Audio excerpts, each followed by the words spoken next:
Hello, everyone. I am Melissa Forziat. I'm a keynote speaker and the host of this Halt and Catch Fire rewatch podcast. Now, when I speak, my topic is something I call Take the Doughnut, which for me is another way to say Carpe Diem. It's all about going after the things that you want in life. And of course, what I wanted to do this year was to rewatch the show Halt and Catch Fire, and this time talk about it with other people, specifically you who is listening right now.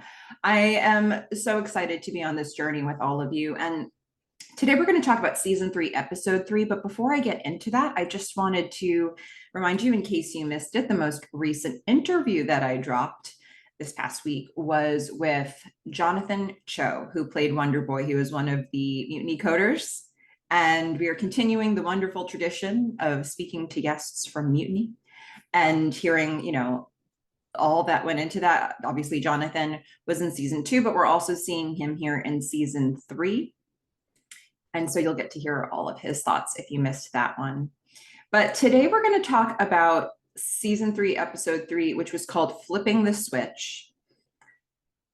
With that title, I'm sitting here trying to decide what that's meant to be referencing. It could be a literal thing around the ham radio, but there's also a lot of really specific dynamic decisions that are made. Could this be a flip between how we perceive Joe and Cam? There's some stuff I want to get into around the college setting.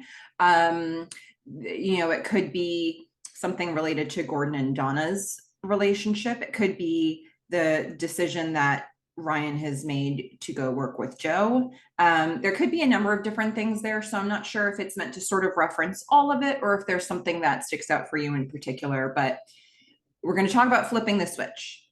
And this originally aired August 30th, 2016. It was directed by Jeff Freilich and written by Lisa Albert. And here's the description.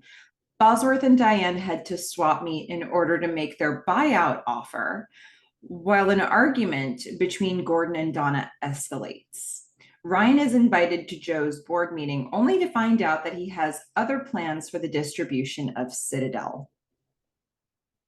Okay, let's get into the scene-by-scene breakdown, shall we? So we're going to start with this close-up of Gordon in the dark. And doesn't that just feel like where Gordon is right now? There's just a tiny bit of light on his face, and he's wearing noise-canceling headphones. And here we are, we're just looking straight at him.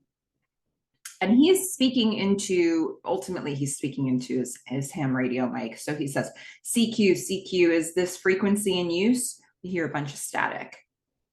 We're going to now get an overhead. We need to see where he is because he's in a dark space. So where is he? Well, we're going to see an overhead shot of him in the closet. He's in a closet. He's got a rack of different things that are being stored in the closet. There's luggage in there. There's different kinds of linens or fabrics around him. So he's in a really cramped space. He says again, CQ, is anybody out there? More static. We're going to now get a close-up of really what he's doing. So we're going to see the machine that he's talking into. It's a Yaesu transceiver. It's a ham radio. It says, hello, this is KC4L. Can anybody hear me? We're going to get more static. And then I find this so interesting. So we're going to see Haley come into the closet because she ultimately wants to say goodnight. So Haley has to move aside a bunch of clothes. This just goes to show you how deeply Gordon has buried himself into the bowels of his house. He's set himself up in a closet. I don't even know why the closet is set up this way, really. The rack of so there is a door from the hallway going into the closet, and block between, when you first open the door of the closet, the first thing you see is the rack of all of these hanging clothes, and you have to move them to the side to get into the closet so that you can see all the stuff that's stacked in there. Now, was it intended for it to be a workspace such as for Gordon with his ham radio? Probably not, but there's still a rack of things in there for people to get to. And in order to do that, you have to move aside all of the clothes and walk through it like you're going into Narnia. Even though that was a wardrobe, not a closet, but whatever. You have to move it all to the side to get to the stuff behind it. I don't know if that makes a ton of sense in terms of the layout, but it's really cool for the effect of it all because Haley has to thrust it all open to walk through and find Gordon in there. And it's gonna be funny how it plays later on in this episode as well. But just put the clothes in the back. Huh? All right. Anyway, so there's that. Okay, so Haley comes in and she's like, "What's that?" She's looking at the ham radio, she's hearing the static. Gordon says, "It's a radio I made." Haley says, "What does CQ mean?" And Gordon's going to explain it to her. He looks back at Haley. He says, "Well, it's what you say when you're looking for other people who've made radios. It comes from the French word sécurité, which means safety or security. And you can hear it when you say CQ, CQ." Haley just looks at him blankly. I don't know if she needed all this as an answer. He's like, "Did you want something?" She says, "Yeah, I wanted to say goodnight. It's bedtime." He's been in there for a while. He's going to look at his watch now. He says, "God, Lump, I'm so sorry. Did you brush your teeth?" I don't know if we've heard this nickname for her before.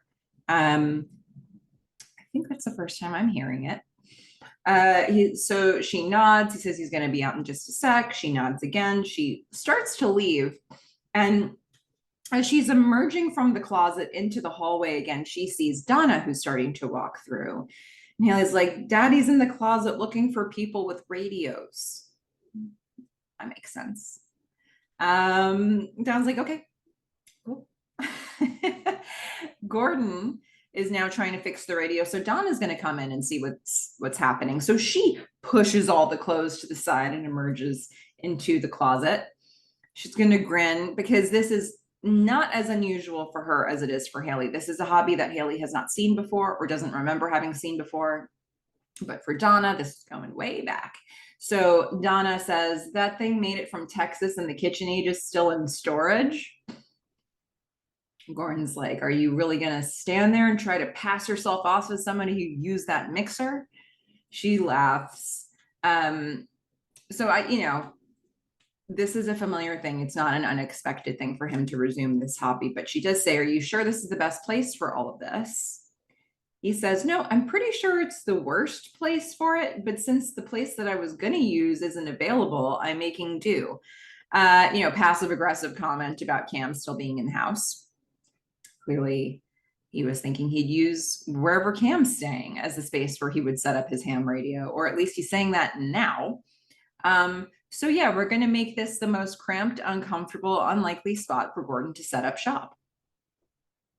So Donna hit a nerve here. Oops, she's going to want to back out of that real quick. So she's like, "Okay, sorry, have you found anybody?" Let's talk about you. Gordon says, "Nope, the connection sucks." She says, "Well, maybe it's the antenna." Gordon says, "I don't know. It could be, or it could be that all the guys that were out there when I was a kid are too busy running companies to have time for hams."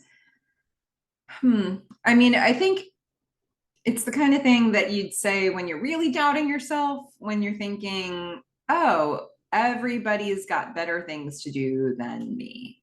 I think it's interesting because I think on the one hand, like to have had the success that he's had, to have earned all this money from the Giant, from Cardiff Electric, to be in a place where you kind of don't have to work is really quite an achievement. At least, I don't know, culturally, if you're American and you're used to just thinking I'm going to work until, very, very late in life, this idea that he could possibly be in a place where he doesn't have to work is just kind of a fascinating thing. Now, granted, he spent a lot of that money getting the mainframe, if not all of it. So I don't know. Is he in a place where he doesn't have to work? He might be. But this idea that he has hit a point in his life where he's achieved so much success already, it does beg the question, like, what do you do next? Where do you go from here? And, is there a professional pursuit that's really going to inspire him? Is he somebody who now needs to really focus on hobbies and things outside of the professional sphere to find his fulfillment. This idea that there are other guys who have to work for a living is, on the one hand, maybe he envies that because who is he going to talk to now? And on the other hand, maybe they envy him. So, that's something to think about here. Now, Donna says, yeah, or maybe they just moved online. Ooh, so Gordon turns and looks at her because she's basically saying, like, maybe you'll never find them here. Again, oops, don't kill his dream, Donna. They're just not really connecting here. It's like, what do we say to each other? Donna says, well, there must be some new kids out there. That's a good save. Good save. Maybe there's new friends to be found. Gordon says, okay, I'll be out in a sec. She grimaces a little bit because, like, oops. So many times that I just put my foot in my mouth there. And she's going to leave. She's going to reemerge into the hallway. And she's going to watch as Cam, who's wearing headphones, is going to sort of slide dance from the kitchen into her room. It's a constant reminder that Cam is still there. So Donna looks a little bit concerned. She goes, she hears Gordon saying CQ for shit's sake. Is anybody out there? It's just like, this is the state of the union in this household right now. So she's going to go back into the closet. She's going to talk to him again. She says, hey, Cam and I decided to have a weekly project meeting to streamline the swap meet integration. And we thought that you would be a valuable addition. So, okay. Why is she asking this exactly? And I like that Gordon's going to call this out in a second. He's like, yeah, sure, if you want me there. And I was like, yeah, we do. But he thinks about this a little longer. He nods, but he takes his headphones off. He comes out of the closet. And he's like, now hang on a second. Do you want me there because you think I might have something to contribute, or because you want me to feel like I have something to do? What a self-aware question to ask. The fact that he knows he can't find a thing to do, or he's struggling to find a thing to do, or at least it can be perceived that way, that he's saying that up front. The fact that this distinction really does make a difference to him. This idea that Donna, as his wife, is saying, no, we need you there. You have things to say that matter, versus I just want to keep you busy and feeling like you have a purpose. And regardless of how she answers this, the proof is kind of in the pudding, isn't it? You have to see how this plays out. It's not just, the way he's presented this is very binary and she has one right answer here. But is it how it's really going to play out? Debatable. So she says, how about just because I respect your opinion? Gordon says, well, because I don't want you to feel like I can't self-start, because I absolutely can, even though he's not really doing that right now. Donna says, no, of course you can. But the coders look to you. I feel like you could be a valuable liaison, and I want you there. All of these things absolutely could be true. And once again, Donna standing in a closet saying this is not the same as Donna actually feeling this way or showing him this in the workplace. And what we're going to see as this episode goes along is, does she really value him there? I don't know. So Gordon nods.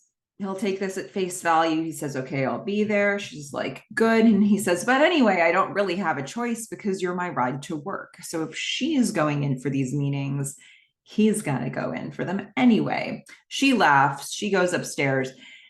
But it is very, like, in a literal way, it's like, I'm just kind of along for the ride here. That's that. I have to do what you're doing. And that was the agreement they came to anyway, before they even left for California. So he says all this, he looks back in the direction of Cam's room and he frowns a little bit. Okay. Now we're going to get the song Absolute Beginners by David Bowie.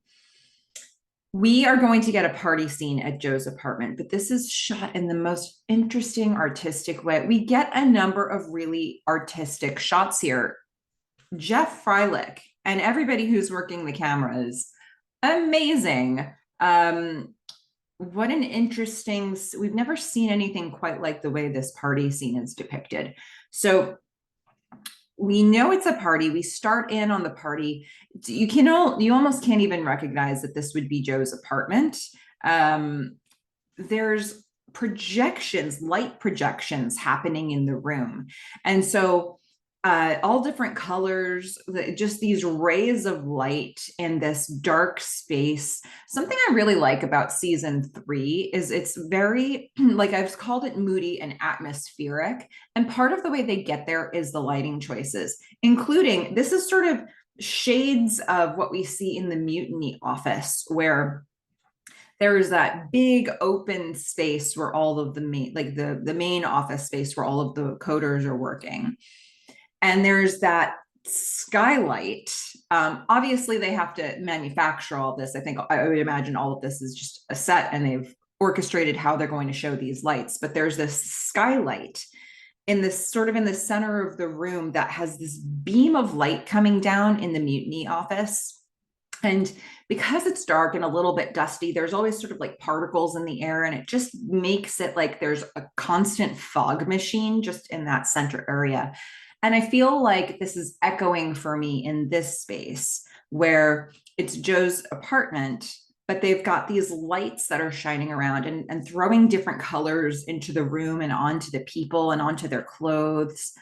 And it makes it feel like there's a fog machine in there a little bit because it catches the particles in the air as well. And I just I don't know, it's just so beautiful the way they shot this. So okay, lots of people there. There are cocktail waitresses, servers who are going around with trays handing out drinks. There are people hooking up all over the place, making out. There are some people who look like they're in costume, some people who don't look like they're in costume. I don't know what this party is. Maybe this is just your typical San Francisco party. And these are the people that you get there. But Ryan starts walking through. He's looking for Joe. He doesn't see Joe in this main area. He sees all of these strangers doing all of these things. They're hooking up, they're taking drugs, they do all of this stuff, right? And he keeps walking through, seeing the scene in front of him. We're going to see again these beautiful lights like flaring around the room. And there's a lot of young people in the room, people of all different ages, but there are indeed a bunch of young people in this room. We just haven't really seen Joe party like this before. We saw him at the Start Club last season when he took MDMA with Sarah. And it's kind of it. You know, he's not like, we haven't seen him party a lot. We see him work a lot. We see him show up at people's houses and apartments for meetings, but you know, he's not really amongst the party very often, nor is he here, by the way. So Ryan's still looking for Joe. He sees a couple men kissing each other. We're just getting a snapshot of all these different little vignettes from around the party. And then finally, Ryan does see Joe, who is not inside his apartment. He is outside his apartment on the balcony. He's as far away from the party as he can be. He's leaning up against the railing of the balcony. The sliding door is wide open. He is facing his apartment. He is watching everything that's happening, or he could be. It looks like he's lost in thought. He's just staring in the direction of his party, but he is not amongst it. He is as far as he can be from it. And that's where Ryan finds Joe. And we're going to hear some lyrics from Absolute Beginners. I think it's a really interesting choice, the lyrics from Absolute Beginners. Let me read some here. There's nothing much to take. I'm an absolute beginner and I'm absolutely sane. As long as we're together, the rest can go to hell. I absolutely love you, but we're absolute beginners with eyes completely open, but nervous all the same. If our love song, and then it continues, right? But there is definitely, if you take the lyrics of this literally, this would seem to be setting up like a Joe and Cam sort of dynamic from season 1. And I don't know that I necessarily ever see that bearing out, but I think if you put this song on top of this scene, I'm curious if there are people out there, and not to be like spoiler filled about it, because I just never saw that dynamic between them. But I'm curious, I want to plant this for those of you who are watching, whether you've seen the show before or whether this is a first time watch. I'd love for you to clue into this as you're looking into these episodes, because I'm going to be too. I never really read the lyrics of this as I was going through, but I think if you do and you really take this literally, like it puts a bit of a patina over their relationship that does this check out in the future? I'm going to be looking for this too. But yeah, if you look for this to be like a crush or a romantic relationship, is there evidence there as the episodes go on? So there's that. But also I think David Bowie though is just like a really good choice for an artist to be playing in Joe's apartment. So that's something to consider. Ryan's going to get Joe's attention, which is going to take some doing because Joe is lost in thought. He's like, Mr. McMillan, hi. Joe says, Ryan, welcome. Ryan says, I didn't realize it was you. He says, I didn't realize it was, going to be such a big party. So he holds up a bottle of wine. He brought wine to this party. He winces a little bit like, this is completely not the right thing to do. But he gives it to Joe. And Joe admires the bottle of wine. He's like, oh, that was very thoughtful. Thank you. And he really gives it its moment. It's sort of like I think Joe knows a certain, he's touched by the effort. I mean, it's the only personal thing that really seems to be happening for him at this party in his apartment. So that's lovely. Like somebody making a real connection out of thought for him isn't a thing that's happening with anybody else at this party right now. And that's quite nice. But I also think there's a little bit of the like, he's a guy who's done a lot of business in Tokyo, and he knows that when you get the business card, you hold it up, you read it, you admire it. We've seen him do that with Japanese businessmen earlier in this series. And he's treating the wine in the same way. Like he's given the wine, he looks at the wine, he acknowledges the wine, he thanks Ryan for the wine. And so it's, I don't know, there's something formal about it, but also something familiar and personal about it at the same time. So Ryan's going to do the basic, compliment the place. He says, "This is a really beautiful place you have." And there's Joe smiling proudly at his apartment. Ryan cocks his head a little bit. He kind of looks with sort of a combination of like horror and disgust and confusion at the apartment, though at the same time he's like, it's dark. Does he really like the apartment? Joe's like, Ryan says, can't really see what everything looks like, but from what I can tell, and we're gonna follow his gaze, we're gonna see Ryan looking at a new character that we're about to introduce. We're gonna see Ken Diebold, who's Matthew Lillard, of course, chatting with some folks at the party. Maybe that's meant to be the one person that we sort of pick out of the group and say, this is somebody we should be tracking as we go through. So Ryan says, can't see what everything looks like, but from what I can tell, it's so, and he twitches a bunch. His whole face twitches a couple times. And he pauses. Yeah, from what I can tell, it's so Asian. This is a good guess. Joe says, I'm glad you like it. He's going to take that as a compliment, regardless of how it was meant. Ryan, he can't be fake. Ryan's going to say what's on his mind. Ryan's going to say what he's thinking, but he's trying to compliment Joe, and he's trying to think, what are the words I can say that are true that actually come off as a compliment here? Asian. The apartment is Asian. Joe says, I'm glad you like it. Ryan's like, yeah, it took me a while to find it. I don't really know the city that well. I grew up in Burlingame. It's not far. We didn't really come to the city that much. Um, okay, so it's interesting because he's one of the guys that we're meant to sort of associate with this place because he's a new character that we're meeting in this new city, um, or in the Bay Area. But he himself doesn't really associate with that. And maybe that's why he's not even sure what to do with these people at the party. Like all of this is really unfamiliar and foreign to him. We are going to see that Ken, who has not yet been named in this episode, but we're going to we clearly were meant to be looking at him because we keep seeing shots of him. So Ken is going to come to the window near to the balcony with a woman, a tall, blonde-haired woman. Ryan's looking at that. Joe is keenly observing Ryan, trying to sort of get his assessment of things.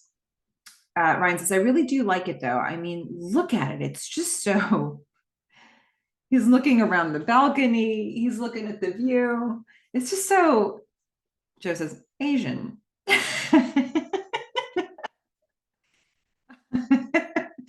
um, I think that Joe, one of the things I'm going to be trying to assess in this episode is what's happening in Joe's head and what's happening in Cam's head at various points. I think that Ryan's opinion really matters to Joe because I think from everything we see in this episode, Ryan seems to have a differing opinion to all of the people in his office and at this party. And I think it's like the only way he is able to start putting his finger on any sort of a pulse that may feel like what the real world is thinking. He knows Ryan's going to tell it. Ryan seems to be telling it to him straight. We saw him do that in the last episode where he was really trying to get the job. And we're seeing it here, even in his quick assessments of the place that he's in, he's telling it straight. And I think that's for Joe right now, that's a good quality to have. Because how can you tell what the truth is? Maybe Ryan is going to be a way for him to help decide like where the truth is in a given moment. Ryan squints a bit looking at this party. He says, you sure do have a lot of friends, huh? Joe says, I wouldn't call these people my friends. Ryan's face scrunches up a bit. Joe's like, most of them don't even know whose house they're at, except for Ken over there. So we're gonna check out what Ken's doing again. And he is helping the blonde do a line of cocaine. Ken knows exactly where he is. He pats Ryan on the back here. He says, you know what? I'm thirsty. Why don't we open this up? He gestures to the wine bottle. So not only does he appreciate that the wine was brought, he's thinking, let's make some good use of this. So Ryan nods. They go inside. They go back into the party. They're amongst the partiers, the partygoers. Joe goes to sort of like a breakfront bar area. Ryan is just distracted by the people who were partying. He's just everywhere he looks, he's seeing something that's like completely new and unusual and foreign to him. He's so used to being alone and like separating himself from a group. And here he has to sort of be amongst it. And he doesn't, but when he finds Joe's not amongst it either. So they have this in common. So Joe starts a conversation. He says, whereabouts do you live now? Are you still in Burlingame? And Ryan says, oh no, I got out of there a while ago. He's sort of squinting through the projected lights. There's a lot of squinting happening here for him. A lot of like tics that he has. And actually what's interesting here too is that it almost echoes the way Gordon was with the lights at the end of the last episode. So maybe we're meant to see a little bit of a like a parallel between those characters. Ryan says, I got out of there a while ago. I'm in Los Altos now with a bunch of college buddies. They're really jealous that I'm working for you. So, you know, Ryan has obviously been telling stories about, you know, his brave approach to Joe and that he got this job. And there's all this lore around Joe McMillan. He's the Are You Safe guy, the one with all those billboards. He's been on the cover of Forbes magazine, we're going to find out. Like, he's a big deal. And Ryan is working with him. So Joe is going to go ahead. He's savvier, even though he keeps himself separate, he's savvier than Ryan in this environment. He grabs 2 wine glasses. Lee Pace has these nice big hands. He can just grab these 2 wine glasses at once and keep them stable. And he's pouring the wine into both of them at the same time. Ryan saying, I was telling them about how the office is on the top. And Joe doesn't even want to talk about work here. He just wants to hear about anything but work. So he's gonna interrupt Ryan. He says, what do you do for fun? So Ryan takes his glass of wine. He's like, well, the usual video games, movies, but mostly I just love to code.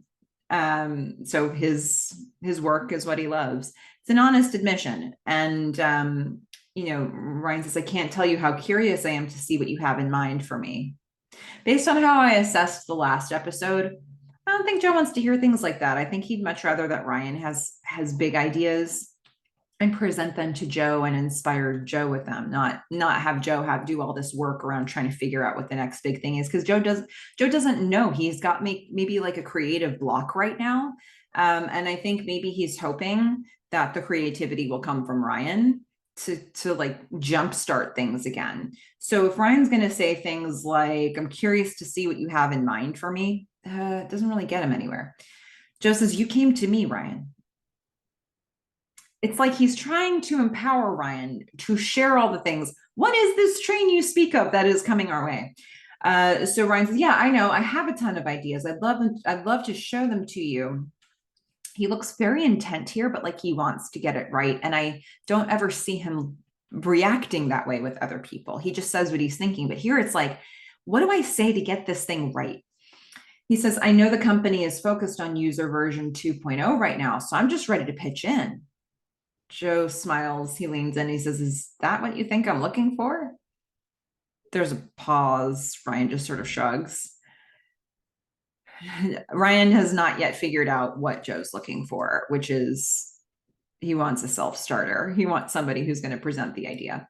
Joe says, all right, somebody who just came in who I really need to speak to. He puts his glass down. He says, it's a party. Try and have some fun. He's going to pat Ryan on the shoulder. He's going to leave him standing there all confused about life. Joe goes over and kisses a tall blonde on the cheek. And Ryan, cocktail waitress, is going to come through. Ryan's going to smile at her, grab a drink, and sort of take a shot of it and put it back on her tray. And the lights continue to sort of strobe or flare around him. And, we'll find out that he stays at that party for a long time when we see an upcoming scene with him. But yeah, I mean, so again, another really, so that was a just beautifully shot, really interestingly shot scene. And now we're going to get another one. And I think this is so fascinating, our approach here. So we're going to go from the party. We're going to get a dissolve into an empty room. It's going to be a room in the Clark/Cameron house. So we get this dissolve into this room to establish that we're in this room. Then we get the camera overhead. So it's, let's say, through the ceiling of this same room. And it's going to track through the room from overhead. We're looking at it overhead. Not an aerial shot, I guess, but it is an aerial shot.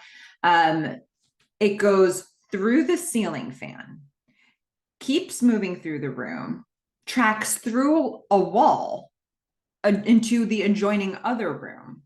Then the camera dives down, it goes through the room, and it looks at that closet door, the one that has Gordon's room with his ham radio.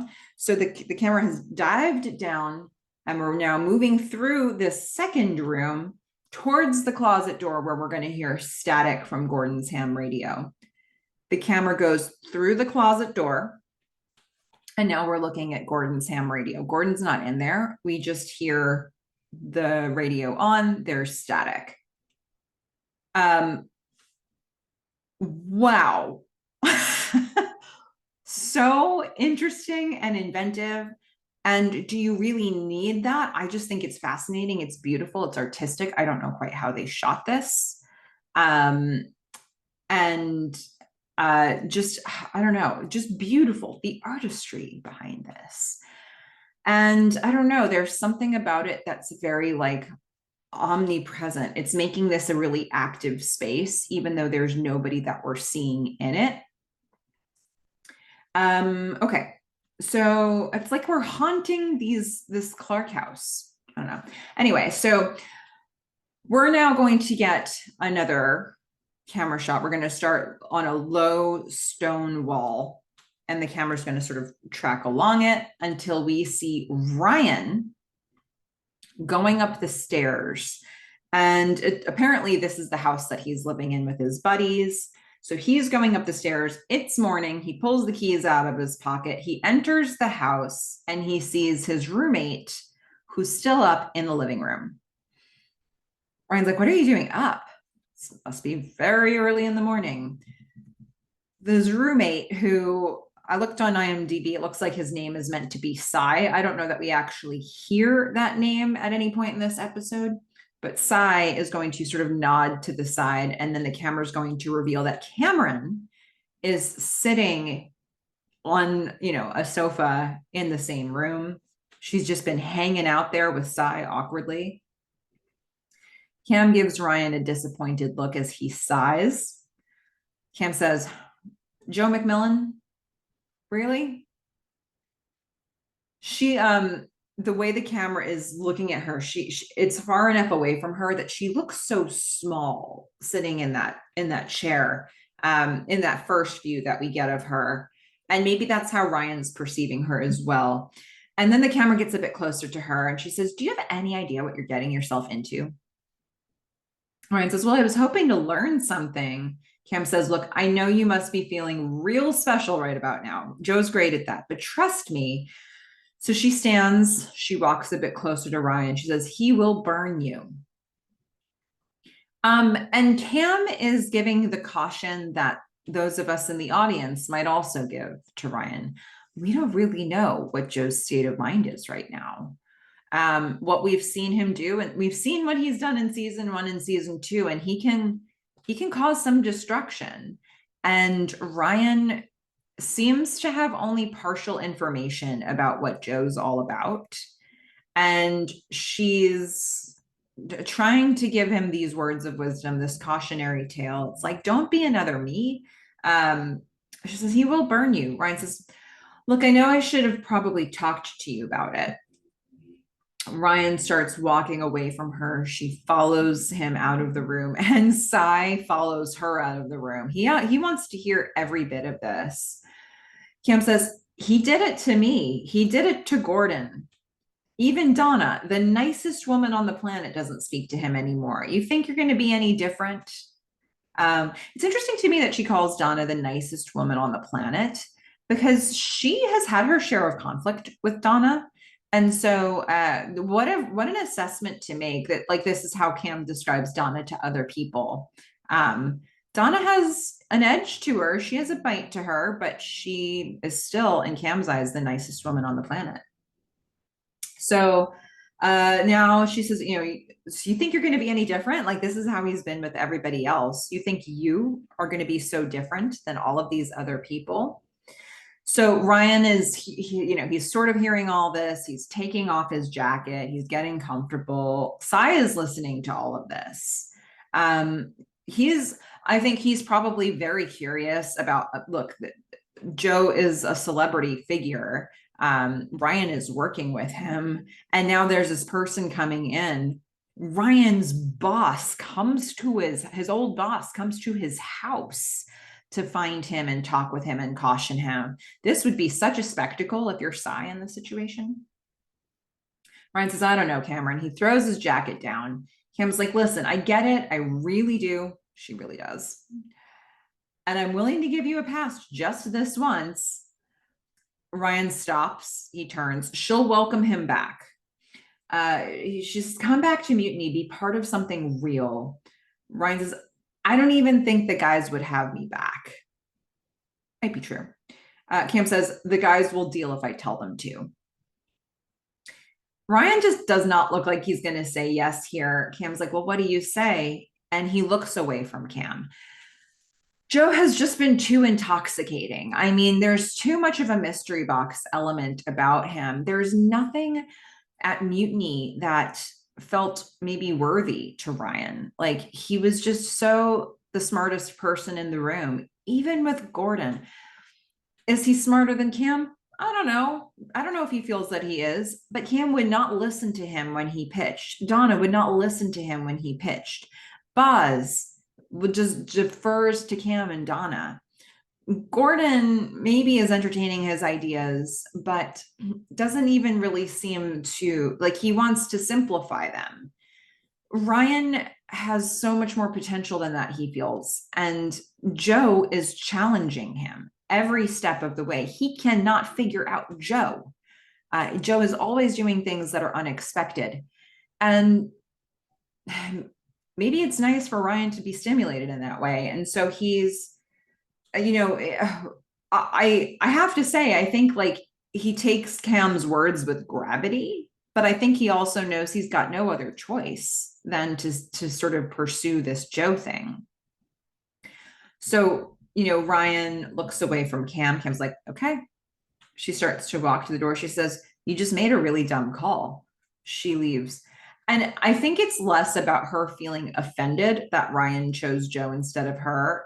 And I think this is her trying to protect, like, not because she feels protective of Ryan, but because she doesn't want what happened to her and to Gordon and to Donna to happen to another person. It's like, I don't know. I think she's like, all right, you do what you need to do. She gets it. After she leaves, Sai is going to tell Ryan, I told her you weren't home. She wouldn't leave. She was here for like an hour just staring. Dude, where have you been? Poor Sai. What is all of this? Ryan says, I got hammered and passed out at Joe's. He starts to go up the stairs, but he's walking really, it's like slow and plodding, and he's tired. And Sai says, oh, wow. Hey, well, was that fun? Sai wants to hear all the stories. There's apparently a lot of stories that Ryan's going to be getting now.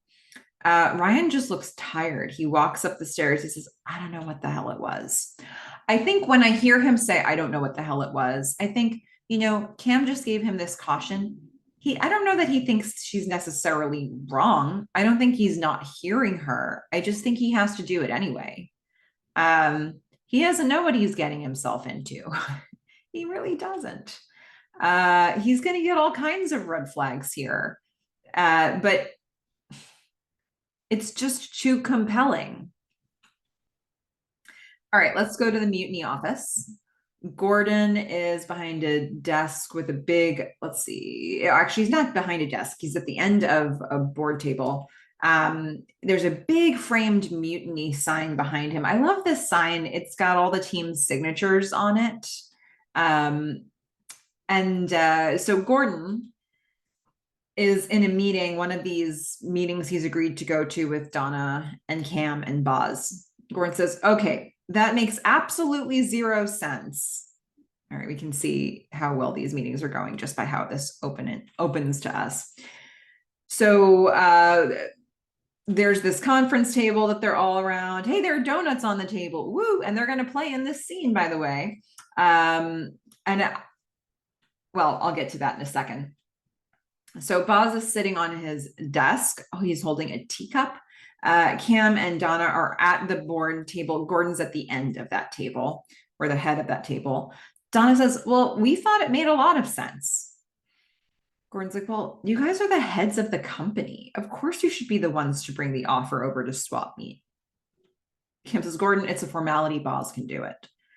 So they want to have an advance man, which is a term that they're going to use later with Diane.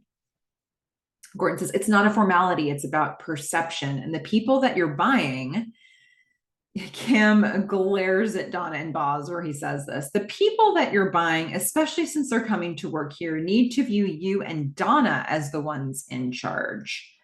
Boz is going to get up and he starts to walk toward the table.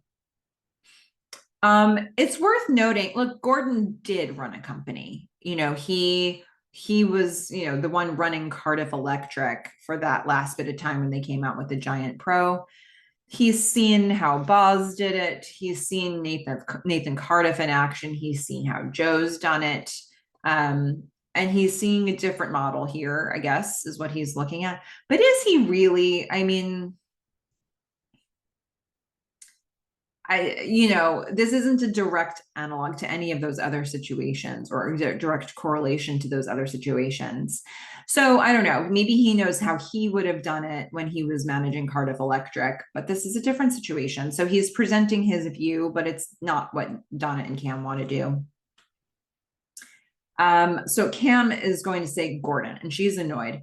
We've already met with them a gazillion times. Donna looks at Gordon, she's like, she holds up her finger 2 times.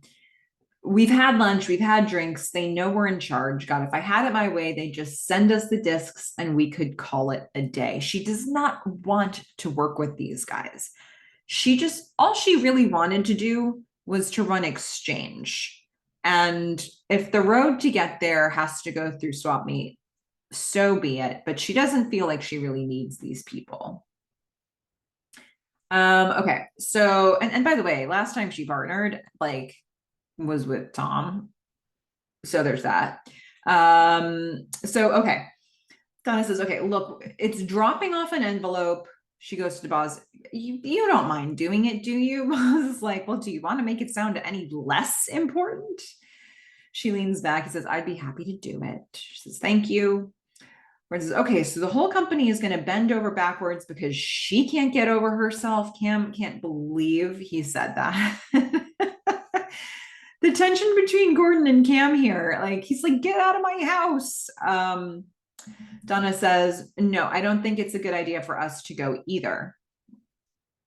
The heads of the company don't tender the initial offer. Donna feels they are doing it by the book. Gordon's annoyed. He's looking at Boz. It's also worth noting, yes, Gordon ran a company, but that company was in Texas. They're now in California. They're in Silicon Valley. I don't know if culturally there are differences in how people do business, but chances are there probably are. And so Donna might be right in that they've sort of read up on this and they're finding that they need to do it this way. Gordon is annoyed. He's presenting his thoughts. He's not really being listened to. He looks at Boz. Donna says, we wait for the counter. We only get involved when the real negotiations begin. That's how you show them who's in charge. Boz is just sort of going to hold up his hands. He's like, don't look at me with all this. Just you guys talk this out. Gordon says, okay. Cam smiles tensely. She makes a note. She's taken some minutes. Okay, won that battle. Don't know why it was a battle. Donna says, okay, up next, how are we doing on the speed of the background graphics? We're going to get a little tech speak here. Gordon says, we'll never get under half a second at 2400 baud. We're going to need to use Huffman or even better at Lempel Ziv compressions, so we're not sending all the bits through. All of this is probably going over Boz's head. Donna says, okay, since when are we doing a graduate seminar on information theory? Gordon just rolls his eyes. She's like, our guys can't handle that. Kim says, no, it's smart not sending all the bits through. Gordon just gives a gesture like, I know.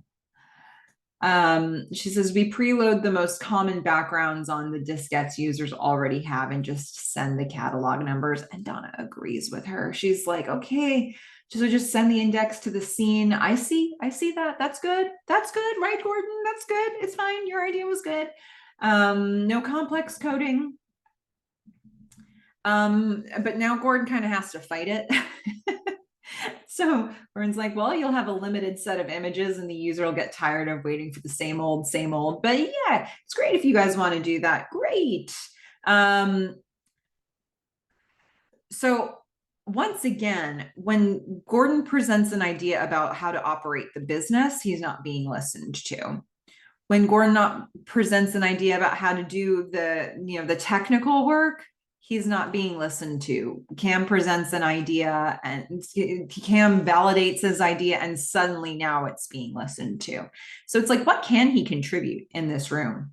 And now Boz grabs a donut And if you remember, if you go back and you check the tape, go back to my interview that I did with Toby Huss at the ATX festival, and he tells a story about how there was a scene where there were donuts on the table, and he grabbed a donut and he starts gesturing with it throughout the scene. He doesn't really have a lot of lines in this scene, and eventually everybody was like, stop it with the donut.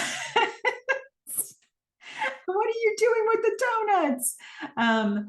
And we're going to see Boz grab a donut here in this scene. And so I have a feeling this is the one that he was talking about. So, okay, Donna's like, great. Gordon's like, great. They're so on each other's nerves right now. Well, these two are hanging on by a thread at the moment. So Donna says, okay, we'll preload the data. Thank you, points to Cam. Boz is just gonna eat his donut here partly, and then he drops the rest of the donut onto the plate with all the other donuts that are not eaten. He's wiping the sugar dust off of his fingers. And so it was pulling focus for me. So Donna says, and now for what I thought was going to be the only unpleasant topic for this meeting, evidently I was wrong, replacing Ryan. Apparently this is the one she thought the fight was going to be about. Cam says, oh, I went by his house this morning. He's not open to coming back. Donna raises her eyebrows. She looks at Boz. Cam's like, what? She says, you didn't harm him in any way, did you? Cam says, no, he was fine when I left. I mean, he's a moron, but he was ambulatory. I love that line. What a great line. It's so Cam. This is tough for Gordon to swallow because Gordon actually had hopes around working with Ryan. And if anything, Gordon needs hope right now. So to have Ryan walk away to, of all places, Joe, is really unsettling for Gordon. For Cam, I think her take on this does match what I think about this. It's like she's saying, like, he's a moron, but he's ambulatory. Like, I'm not going to take this personally enough to do anything to him. I just would have preferred that he not throw himself on the Joe sword. Like, why does he need to do this? He has been warned. Tried to get him back. Look, I think, they obviously, in the way this conversation is going to go, they do see a lot of value for Ryan on the team. He's a really good coder. He gets work done. But is he absolutely irreplaceable? Cam will have a solution for this by the end of the episode, whether or not it's a good one. So I don't think she is personally affronted by this from how I'm seeing her react. Okay, so Donna says, I want you to look for people at that class tonight. Cam throws her head back. She's like, oh God.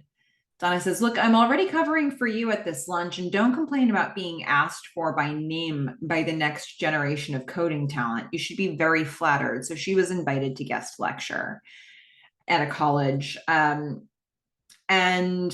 I like that this show, it gives us exposition when we need it, but right now it's only giving us a little bit. Like, it doesn't have to, we don't have to get a whole line like, hey, that I have a lunch with Diane to talk, like, it's just, you're getting out of this lunch by doing this thing. And so we're getting it in that way. It doesn't feel like we're being hit over the head with it. Cam says, even if I find somebody, it's going to take forever to catch them up. Ryan really understood the guts of the neighborhood code. And if we're going to build out swap meet alongside it, we really need somebody who gets it. It is a problem that he's leaving. But it's an annoyance, and it's a technical issue for her. Gordon raises his hand. He's like, well, who wrote the original code for that section? Boz freezes. And he looks at Cam. And I think that just goes to show you where things are in the whole Cam-Tom situation. Because first of all, we have already seen Cam look up Tom to see if he was online using Mutiny. We've already seen it this season. So we know that she's still hung up on him. But the fact that Boz reacts the way that he does here, in a very like, oh my God, we're going to talk about Tom in front of Cam kind of way, just goes to show you how serious, like, she really hasn't let it go. And Boz, her father figure, knows that. And Donna knows it too, for that matter. So Cam is going to look at Gordon and then look away. Nobody is giving Gordon the information that he needs here. Donna says, Tom did. Gordon says, great. Which one is Tom? He gestures outside. Donna says, none of them. He didn't make the trip. Gordon's like, why not? She says, he just didn't. Gordon says, was it a money thing? Donna says, nope. It would be so much easier at this point if somebody just said, Kim and Tom had a thing. It's so clearly being referenced in this room. Cam's hearing all of this anyway, but instead it's just this awkward thing where Gordon's the only one without the information. Gordon's getting heated now. He's like, then get him back. Donna says, no. Gordon says, if you can't get Ryan, getting the programmer who originated the code makes the most sense. And he's not wrong, especially the way this problem is being presented. This is a solve, and he is correct to present it. He just doesn't have the personal information. Donna says, look, Gordon, I said no. Can we just drop it, please? She's practically begging him here. He throws down his notepad. He's like, why am I even in this meeting if nobody's going to listen to a word I say? He gets up, he sits by the window, he's throwing his temper tantrum, but it's fair. You know, he had asked Donna, do you want me there? Like, do you need me there? She says, yes, I do. She clearly is acting like she doesn't.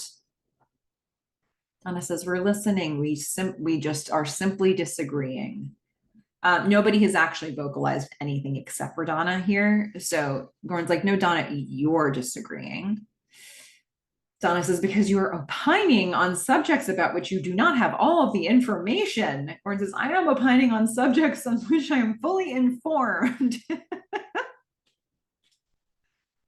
I love this fight. In the middle of an argument.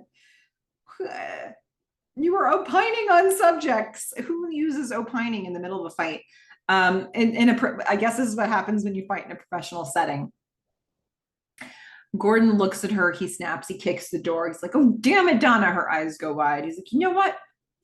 Oh, wait, sorry, I missed something there. Donna says, no, Gordon, you really aren't. She's very tense with her words. She says, a lot happened while you were off doing other things. And Gordon kicks the door. He's like, damn it, Donna. You know what? I screwed her once, okay? Jesus. Can't Mackenzie Davis. Her eyes go wide. This is brand new information to Boz and Cam. Gordon leaves. Boz looks at Donna, just serious. Donna's like, excuse me. She's going to leave after Gordon. Cam's eyes are still wide. She looks at Boz. Donna is going to follow Gordon out of the room, down the stairs, into the main part of the office where the rest of the coders are. There's no good place to have an argument inside this building. Maybe you go to the basement for that. I don't know. But they don't. They stay in this main room so people can hear them. Donna's like, what the hell was that? Gordon says, please, like Cam doesn't already know. Meanwhile, back in that boardroom, Cam wheels herself over to the window in the doorway so she can watch all of this. Her eyes are still quite wide. Gordon's like, the walls in her place are so goddamn thin. She can hear every time I take a shit. Donna says, I invite you to a meeting and this is how you behave. What is wrong with you? Donna's giving him sort of after all I've done for you energy, which is a little too gaslighty for me here. But, you know, also from her perspective, there's some truth to it. Gordon says, I'm sick and tired of being punished. Cam's still watching them from the window. And now Boz's head comes in frame into the window. And so the two of them are just, their eyes are just locked on this fight. Gordon's like, okay, I agreed to move. I bought the mainframe. I fixed the mainframe. I've let her live with us. Everything I've been asked to do, I've done. Donna's like, I shut you down because Tom is Cam's boyfriend or ex-boyfriend. Gordon's like, so what? That should cause him some pause. But they're too far into this argument now. Donna's like, so it's obviously a sensitive subject, and I was trying to steer you away from it. And then we see Cam and Boz in the window again. And Boz mouths, oh Christ. Season 3 has so many funny moments. Gordon's like, so you thought my infidelity would be a wonderful topic? Meanwhile, the coders can hear all of this. Everybody now in this office has heard about this. Donna's like, you brought that up. Gordon's like, while I was off doing other things. Like, everybody in this room doesn't know what that means. Well, they do now. Donna's like, I was talking about the mainframe. Gordon says, no, you weren't. You weren't. Don't pretend you were. It's always there. So we now know by the end of this episode that Donna had actually not told anybody else about the affair. So maybe indeed she was talking about the mainframe. She at least has plausible deniability. But the fact that Gordon is so paranoid that he thinks literally every human in the office already knew about this, so it's totally fine for him to just like share their dirty laundry in front of everybody because they already know. It's a paranoia that's not set in reality. He is the one who's now breaking this news to everybody in the office. So he's like, it's always there. Every time I look at you, Donna, it's always there. Donna's like, this is not something to discuss here. She says it with emotion. We'll talk about it at home. Where it says, what's the difference? Homework, it's all the same to him at this point. He leaves, he grabs his bike and he goes out the exterior door. Donna is going to stand there and look back at the coders, and some of them look away, pretending like they didn't hear about this. But when she leaves the room, we're going to see them look after her like, yeah, they all heard about this. And if not all of them did, they're all going to talk about it later. This will get out and everybody will know about this fight. So Donna walks into her office. She shuts the blinds. That's it's as much as we get of the fight for the moment. We're going to see where Gordon went. He's going to open the sliding door from the backyard into his house. He's walking into the kitchen with purpose. He goes to the fridge, he grabs a beer, he guzzles it, but he hears a voice in the closet. That voice, remember when the camera came down and we were hearing the static? He's hearing a voice. He bursts into the closet through the hanging clothes. He thinks he's hearing a voice at this point that says, well, I don't know. I think this voice is saying, hello, greetings from the ether. Is anybody there? I think that's what this voice is saying. It's hard to make out. Gordon speaks into the ham radio mic. He's like, I'm right here. Can you hear me? I'm right here. This is KC4L. Over. But then we hear the voice. Hello? Gordon says, I'm right here. Can you hear me? And he's fiddling with things, trying to make them work. So we hear this voice that says, hello. Who is this voice? Okay, so Donna, and just as I think about that, we've had a couple situations here where we get these like sort of disembodied voices. I think about Joe calling Boz, for example, congratulating him on his grandson. We just get these moments where we hear these voices. Okay, so Donna, we're going to go to a scene with Donna and Diane. Donna's being escorted by a host of a restaurant into a restaurant. The host says, right this way. Is this your first time dining with us? She says, no. And then under her breath, she says, I wish. I've missed this on previous rewatches. So apparently this must be the restaurant that she went to with Cam to meet with Tim and Mac. So this is the same. It makes sense. Why do they need to get another restaurant set? They had this one already. So, or maybe they were in an actual restaurant and they just, were able to use this location. But so this is the same place. And so when she says that, I would have otherwise considered it rude. But then I'm like, oh, it's meant to call back to the fact that the last time she was in this place, she had that horrific business meeting. So, okay. This guy's going to bring her to Diane's table. Diane says, "Oh, hello there." Donna says, "Don't get up." And then there's going to be this really awkward, it's the most awkward that she's been in a business setting in a little while, where she goes to, I think it's probably the situation for a hug, but she goes to shake Diane's hand, and Diane's still sort of seated, and it's just awkward. They laugh a bit. Donna's like, "Sorry." Diane says, "Where's Cameron?" She's putting her napkin on her lap again. Donna says, "Oh, she's preparing a guest lecture she is giving tonight. She's so sorry she couldn't make it." The host is going to put the napkin on Donna's lap once she sits. Diane says, "We'll have to soldier on without her." The host offers to get her something from the bar, Donna, that is, and Donna says, "You know what? I'll have a gin and tonic, please." He goes off and gets it for her. Diane has the same drink. She's like, "Nice choice." She pours a little bit for Donna as Donna waits for hers. Donna smiles. She says, "And what's your excuse?" Diane says, very simply, like, "I'm just like drinking at lunch." And Donna chuckles a bit and sips her drink. I just think it's so interesting for Donna to see Diane. Diane just is who she is. She just does what she does. She doesn't need to explain herself, or doesn't feel like she needs to. It's just like, I need an excuse. I just like drinking at lunch. I mean, I think Donna is so accustomed to having to explain herself and justify herself with everybody in her world, her mom, Gordon, everybody. And Diane doesn't live that way. I think it's a real eye opener here for Donna.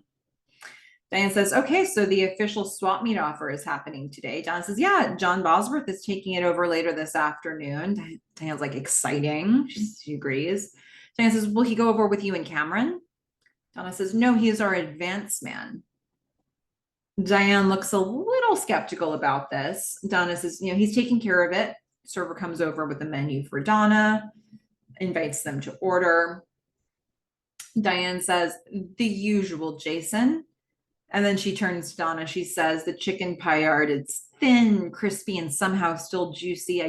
I don't know how they do it." So for Diane, like, for Donna, we see a bunch of indications that this meeting is like a special thing for her. Like, she's just so unaccustomed to having fancy business meetings like this over lunch.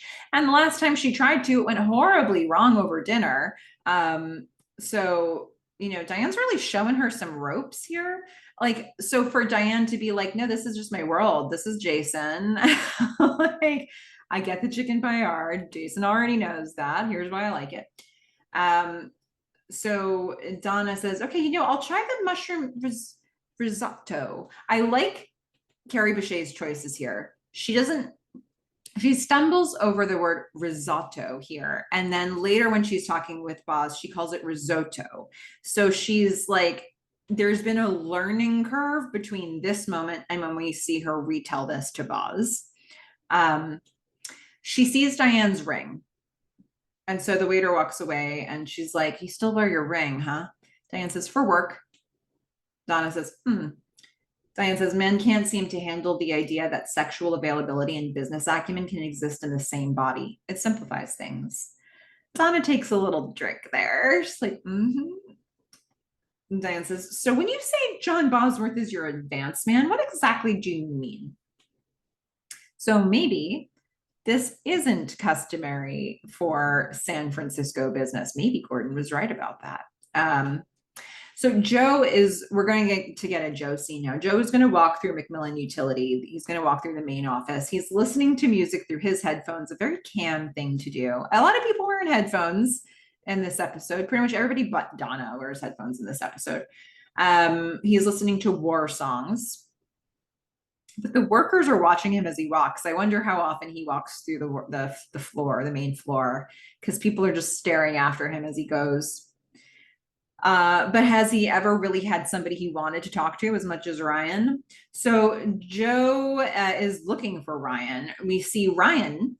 He's reading something on a monitor, and he's looking disturbed by it.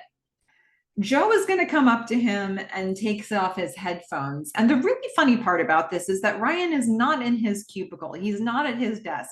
He's at a guy named Brent's desk. Brent is at his desk working, and Ryan is hovering over Brent, watching Brent work. And Joe is now going to hover over Ryan, watching Ryan watch Brent work. If you're Brent in this situation, it's like, stop it, everybody go away. But the CEO of the company just came up to you. So, okay, there's that. So Joe says, what you doing? Ryan says, oh, I'm just working on 2.0 with Brent. Is he really, or is he just watching Brent work and critiquing him? So Ryan says, I figured it was all hands on deck. Joe's staring at him sternly. And Ryan says, so I just would jump in and help out. Joe says, don't do that. I've already got a Brent.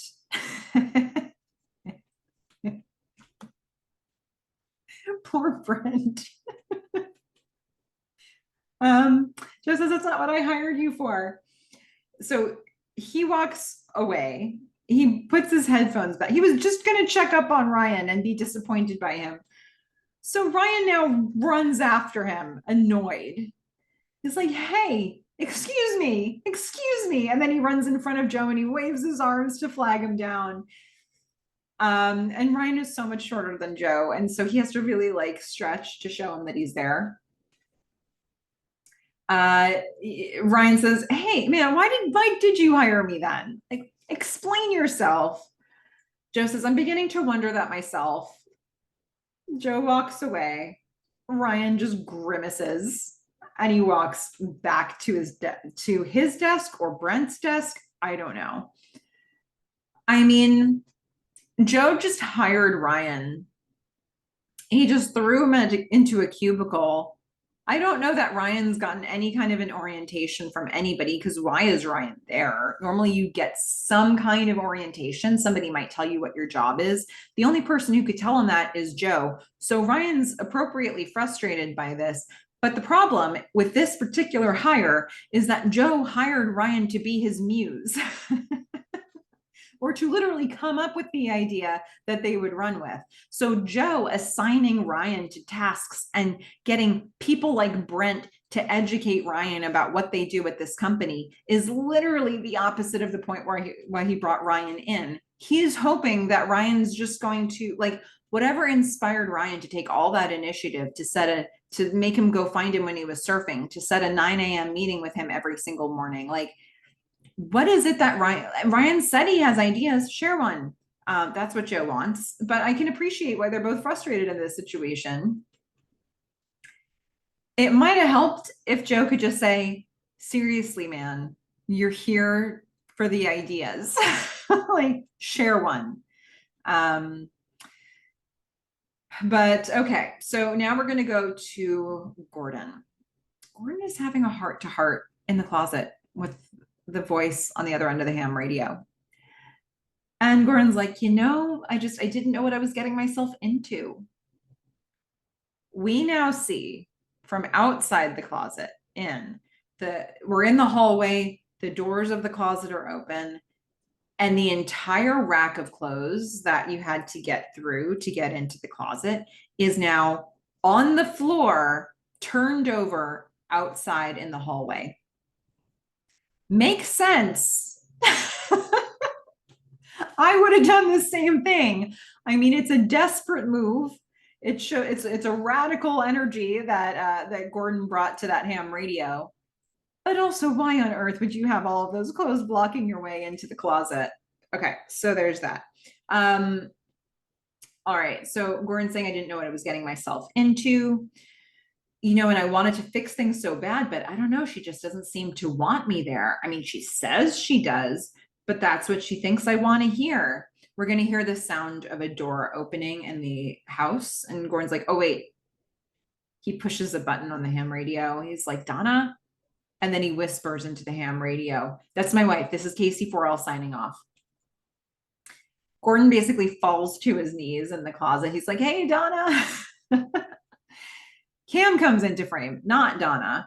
She takes off her headphones. She sees Gordon, who is on his knees in the closet. This rack of clothes is strewn across the floor in the hallway. He's like, oh, hey. Cam says, hey. She steps over the rack of clothes. He's like, I finally got the ham working. Cam says, hey, about that fight. I was planning on moving out, right? Like, this is not exactly an ideal setup for me either. It's not like I like listening to you take a dump. She gestures to the bathroom. And Gordon gives his like, enough said face.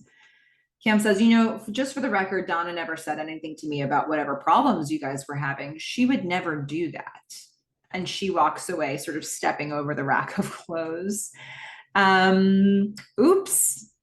I think that's another moment of pause there for Gordon. Like, okay, I'm the one who just revealed this to everybody. Like, if Cam didn't know, nobody knew. Except now everybody knows because Gordon shouted it amongst the office. Okay, so now we're going to see Boz. He's at his desk writing something, and a hand enters the doorway waving an envelope. It's Donna. It's Donna's hand. She says, I have the letters of transit. Is that a Casablanca reference? I think so. She's a very important document. Boz is confused. She is not usually quoting movies and television. And so Boz doesn't know what's going on here. She says, it's a swap meet offer. He's like, oh, got it. Donna says, and Godspeed to you, sir. She hands the envelope to him with a flourish and he smiles at it. He's like, how was lunch? She's glowing. She says, extremely delightful. I had risotto, which is rice, but not. She's already learning. She's becoming cultured. She's becoming educated. And it's all because of Diane. Maybe next time it'll be the chicken pie art. So she's discovered risotto. She's now going to throw herself and lounge into a chair. Boz comes over. He leans on his desk. He's like, what else did you have? She says, I had several gin and tonics. He says, you okay? She's like, yes, I am great. He gives her a knowing look like, hey, the last time I saw you, you were having a pretty significant fight with Gordon in front of the entire team. He doesn't say that. He just gives her the look and she says, fine. Boz says, my ex worked those long haul flights and I was away on business half the month. We barely spent any time together, still managed to get on each other's last nerve. I don't know how you and Gordon do it. I mean, it's true. I mean, they're around each other all the time. They're working together. They're living together. And with Cam on top of all of it, who they're also working and living with. Donna tears up a little bit. She's like, well, apparently not so well. She has a bit of a faraway look, and Boz says, I think your husband's all kinds of tricky, but by God, I know he cares. I can feel it from 50 paces. There are men out there who've done a lot worse, Donna. So you two really do have a genuine connection. I can see it. Donna sits up a bit. She says, yeah, but it's hard to turn that into good news. She gets up, she smiles at him, and she walks out the door. All right, now we're going to get Ryan. He's sitting at his desk doing what? I don't know. He doesn't know. Nobody knows. Nobody knows what Ryan's doing at his desk right now. But he watches as Ken walks past his desk, and then a whole bunch of other suits walk past his desk, and then Joe walks past his desk. Joe is going to then double back, and he looks at Ryan. Joe says, I want you to come to this meeting. Ryan's like, right now? Joe says, right now. Ryan is very confused, but follows them. Can't wait to see what happens in that meeting. First, we're going to see what's going to happen at swap meet. It's time for the advance man to go deliver the offer. So there's a close-up on the swap meet sign in the office lobby. The reception desk is empty. There is nobody at it. Boz is sitting alone in a chair in a lobby. The door opens and Diane comes in. She thought enough to, it's good that Donna shared this information that Donna and Cam would not be there because Diane's just going to check up on this situation with Boz. Diane says, you must be John Bosworth. She shakes his hand. She's Diane Gould. I'll be your backup this afternoon. Boz says, oh, it's a pleasure to meet you. Didn't know I needed backup. It's not so much of a back off kind of a thing. I don't think he has any contacts. Nobody knew that Diane was going to be there. I don't think he necessarily feels threatened, but he also doesn't know the dynamic. He's never met her before. Diane says, well, you don't, of course, need backup. I just knew you'd be here and I thought it would be a nice way for us to meet. Boz says, sure. He sits down again. Diane stays standing. She starts looking around at this like really unlively space. And she says, it seems a little quiet. Boz is like, yeah, I noticed that. Then she points, she says, the parking lot seems empty. Boz points to that. He says, yeah, I noticed that too. Diane says, maybe we should get a tour. Boz stands up and he walks to her. She says, we're giving them 600,000 of my hard-earned dollars and a piece of your company. That earns us a poke around. So it's good that they had this moment to sort of game plan. Boz really has no choice but to do what she's saying because she's sort of the authority in that room. But he also seems like he's ready to roll with this. So we're going to see Doug and Craig come into the lobby. Doug and Craig work with Swap Meet. They're the ones that are going to receive Diane and Boz. Doug introduces himself as Doug Sheridan. So nice to meet you. This is my partner, Craig Bausch. Boz says, Craig, John Bosworth. A bunch of handshakes. He says, nice to finally put some faces to the names. This here is Diane Gould, our partner. Doug says, of course. Pleasure to finally meet you. Now Diane shakes everybody's hand. This is quite a delivery committee, Doug says. Dan says, well, while we're here, we thought we should have a look around. And Boz nods.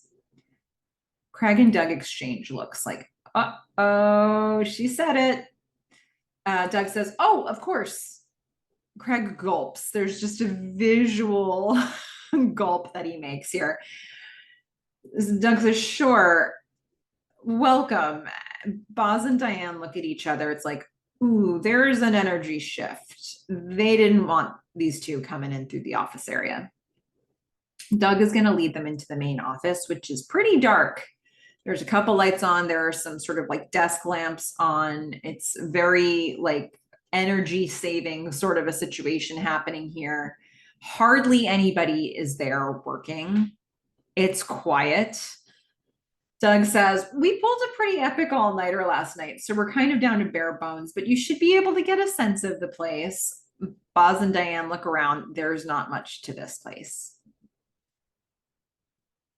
We have more to see with them, but first let's go to this meeting with Macmillan Utility. I mean, just from one weird business introduction to the next. Ken is drinking from world's tiniest teacup. He hates the tea. Ken says, I know I speak for all the investors when I say how delighted we are with the growth of the individual user base. He sips tea and he's like, oh, that tastes terrible. I mean, that tastes just like, ugh. Anyway, look, we may not have seen it at the start, but the people have spoken. You truly are the thought leader that we always knew you were. Ken holds up the cover of the latest issue of Forbes, and Joe is on it. And we can see that the headline says free. The writing underneath it is perhaps a bit too small to make out in this moment, but I made it out later. But we see a big picture of Joe and the word free, and Ken's holding it right under his chin. So it's just a lovely little stacking look here. The board, well, it's not the board, I guess it's a senior staff meeting. They're smiling. Ryan nods at Joe. It's awkward. Ryan's not in a suit. He's in like a polo shirt. Was he even introduced to people? I don't know. Joe is at the other head. So Ken is at one end of the table. Joe is at the other end. Joe says, okay, so 2.0, when are we doing this? And one of the senior folks says, well, production can have discs ready to ship in a matter of months. The question is it better to start charging at the beginning of the year? One of the other guys says, or do we flip the switch in September and hope that the charges get lost in the list of back to school expenses? So I guess this is what flip the switch is meant to be for, specifically starting to charge for what they promised to be free. So I guess there's our answer, but maybe it also has like sort of a metaphorical application to some of the other things as well. Or do we flip the switch in September? Hope the charges get lost in the list of back to school expenses. Ryan is just confused. Why is he in this room? Why are they talking about, I mean, he was sold on the idea that security needs to be free. the one that Joe got on stage and said, and now they're talking about charging for it, and Joe is in this room and not saying, not saying anything about not charging. So Joe looks at Ryan, because Ryan's the only one in this room who appears to be clinging to an ideal. Joe says, "What do you think?" Ryan inhales. His heart is racing. You can see him like, just like his breathing is getting heavier. He's just like, oh my God, he's speaking to me in this room with a senior staff meeting. Joe says, "When do you think we should start charging for the new user version?" Ryan's like, "Well, what? I mean, I thought you weren't going to charge."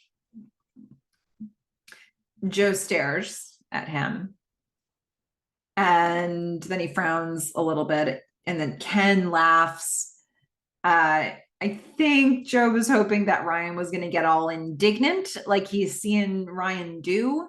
Ryan, of course, was just very awkward. Like, I think that's probably not what the average human would do, but I think that Joe is so accustomed to working with people like Cam and Gordon and Donna, who are going to get in a room and they're going to raise hell, and they're going to speak their minds, and they're going to fight for what they believe in, and they're going to fight with each other. And he maybe thinks that Ryan would be wired that way too. And then here's Ryan, like, "No, man, you just popped me in the center of a senior staff meeting. Here I am in my polo shirt." I know better than to speak up. So I think it's unusual to Joe that Ryan would have all these thoughts and keep them to himself. Ken's like, "Who is this guy?" He's like, hold on, I'm sorry, what's your name again?" Ryan's disturbed by this. It's like, "Ryan." Ken says, "Ryan, right. Of course we're going to charge. I mean, what's the point of developing a user base if we don't turn them into paying customers at some point?" Ryan just lets this all sink in, everything that's happening in this room. Ken says, "And my gut is telling me sooner rather than later." Joe says, "What a surprise." He's been getting all this business pressure, that's what's been happening. Ken says, "I see a spigot and I want to turn it on." Ryan's super confused by all this. So now we're going to get a bunch of other comments from some of the senior staff. One guy says, "The focus groups we've done indicate we'll be losing 30 to 40% of our users whenever we do it." Another guy says, "It's just a matter of how big you want to grow the base beforehand." Another one says, "And unfortunately, people are going to hate you for a little while. Sorry, couldn't be helped." Joe's taking all of this in. He says, "Well, it's been a long time since I cared about what people thought about me. Except maybe Ryan right now in this moment. Like, it has been a while. He sort of was just like, I don't even want to deal with people anymore." He was ready to move to San Francisco and be hated. But he does kind of care now what Ryan thinks. And that's the reason why Ryan's in this room. So, but these other senior staff are just making it sound like, hey, this is just a run-of-the-mill business decision. And here's how we look at this. These are the pluses, the minuses, the timing issues. This is not life or death to them. It's just like, when do you want to lose 30 to 40% of your business? Because it's going to happen. So Ryan is just sort of shifting in his chair, he's frowning. Joe says, "My gut says September." He sits back with a shrug. Ryan shifts a little more in his chair. The other guys are talking, what's our price point? If we stay below the $15 threshold, consumers seem willing to shine it on. Another exec says, oh, it sounds really high. Can we keep it under $10? Ryan looks pained. Like, why are we talking about how much money to spend? We should be spending $0.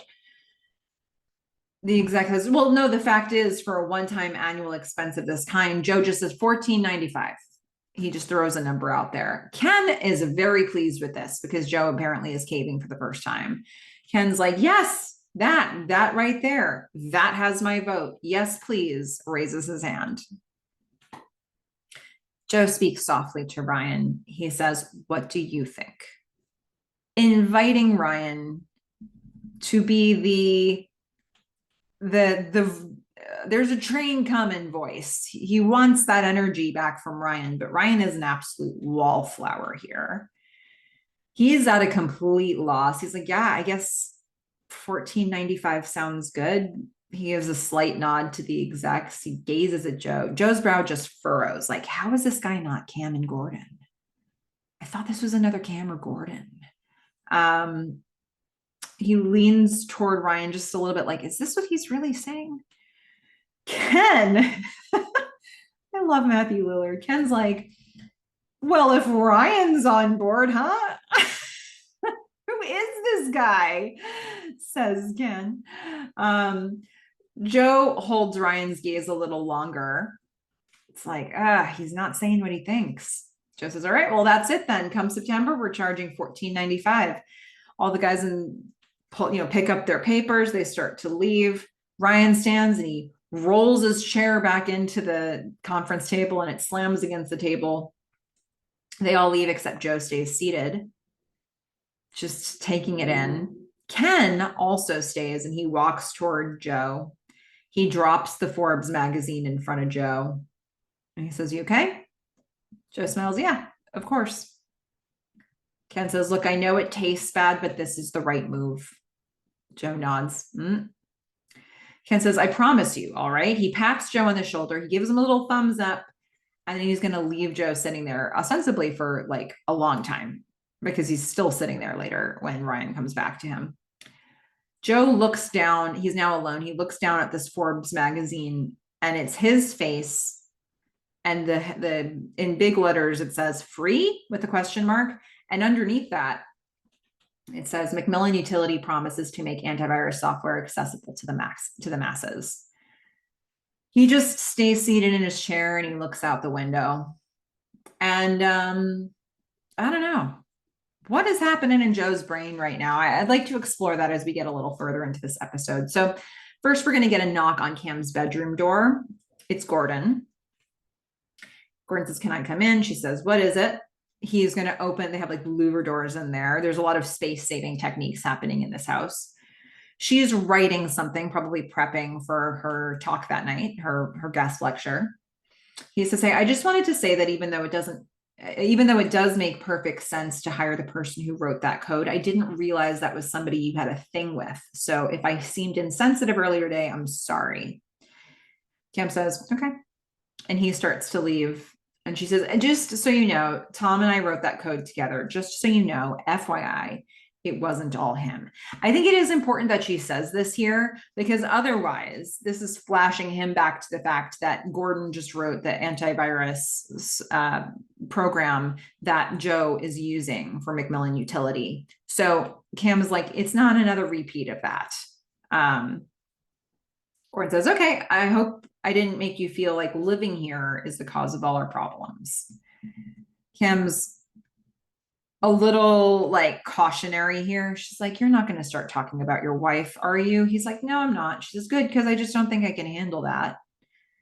It's a fair boundary to set, although she's living in their house. Like, I don't know why she's living in their house, to be honest with you. It's been a while. Haven't they been in San Francisco like 6 months?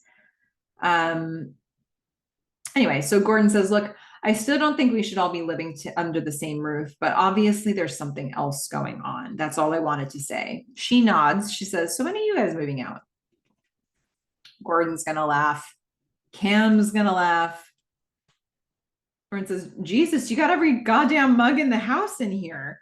There are mugs all over the room. Coffee cups, mugs, they're everywhere. She says, no, I don't. She does. They're everywhere. He says, all right, hey, good luck tonight. So you might be thinking, why say something like that? I spotted in an upcoming scene, Joe's got a mug on his table and it just was like an echo for me that I really liked. All right, so he wishes her luck and then he leaves her in the room. We're going to go back to Boz and Diane at swap meet. So they're now in a meeting room that is adjoining to the main workspace where there's hardly anybody working. Boz is pointing to a picture. He's standing up. He's pointing to a picture on the wall of Candlestick Park, which was an outdoor stadium in San Francisco's Hunters Point area. It's where the Giants, the baseball team, played. That building was demolished in 2015. So there's a sort of like an aerial shot of Candlestick Park, and it says on it Candlestick Park. And so he's got his big storytelling voice right now. And he says, I just don't understand how the wind gets into Candlestick. I mean, there are walls. We're going to hear a phone ringing in the main office area, but Boz, Diane, Craig, Doug, they're in the room. They all laugh. Diane says, well, Wynn's a Giants fan. It does what it needs to do. So they're having your obligatory chat about sports. Doug's like, it beats the hell out of sweating bullets in Arlington. Boz says, yeah, well, that's why I'm a Houston fan. The phone is still ringing. Nobody's picking it up. Boz is like, air conditioning like God intended it. Doug says, where was God when Nolan Ryan left that one hanging for Will Clark the other day? Phone's still ringing. Diane and Boz are hearing this phone ringing. Like, why is this phone still ringing? They keep kind of looking towards the direction where the sound of the phone is. Boz says, do you want to get that? Doug says, no, it's fine. This is more important. Phone's still ringing. Boz says, yeah, okay, we appreciate the extra attention, but don't you fellas have a receptionist? Doug says, of course we do. She's at lunch. Craig's like, late lunch. Doug says, we do a lot of business with the East Coast. Diane's BS detector is going off. You can see it all over her face. Actually, you can see it, but you can't. She's staying very still, but she's like, Craig is standing now. He's like, so we work through lunch a lot, and then, we have it later. Boz looks at his watch just to verify if this could possibly be true, and it's not checking out for him either. Craig then shouts into the main office area. He leans out the door and he's like, can somebody answer the goddamn phone? You're tanking this business deal. Doug says, everybody's really spent from last night. It was a real ball breaker. Everybody, Doug, really? And Jig's kind of up here, guys. Boz takes the check out from his coat pocket at this point. He has seen enough. He tears up the check. He says, yeah, sure. Diane hears the sound of the tearing of paper. She looks over at Boz. She watches him tear it up. He drops the pieces on the table and he looks at Diane. They don't know each other well enough yet. They're not exchanging any words or even making very clear looks. But I think what's important here is that Diane is not doing or gesturing in any way to stop Boz. And I think it's basically a green light for him. So Doug's like, what did you do that for? Boz says, oh, I'm not comfortable with it. He's going to tap on the table. He says, no, it was a figure that was arrived at when we were operating in with less than current information.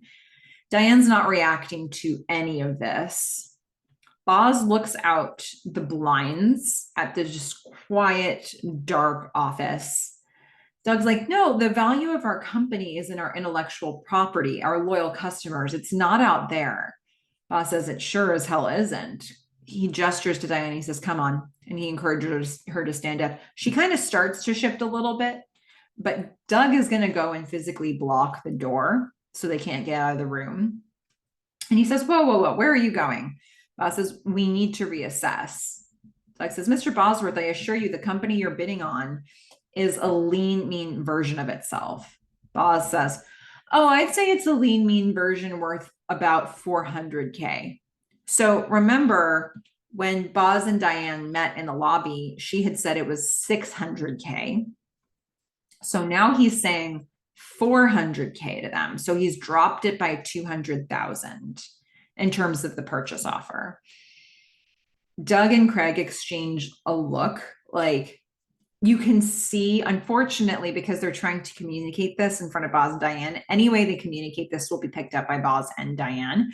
So they kind of have that look like, yeah, we can accept that.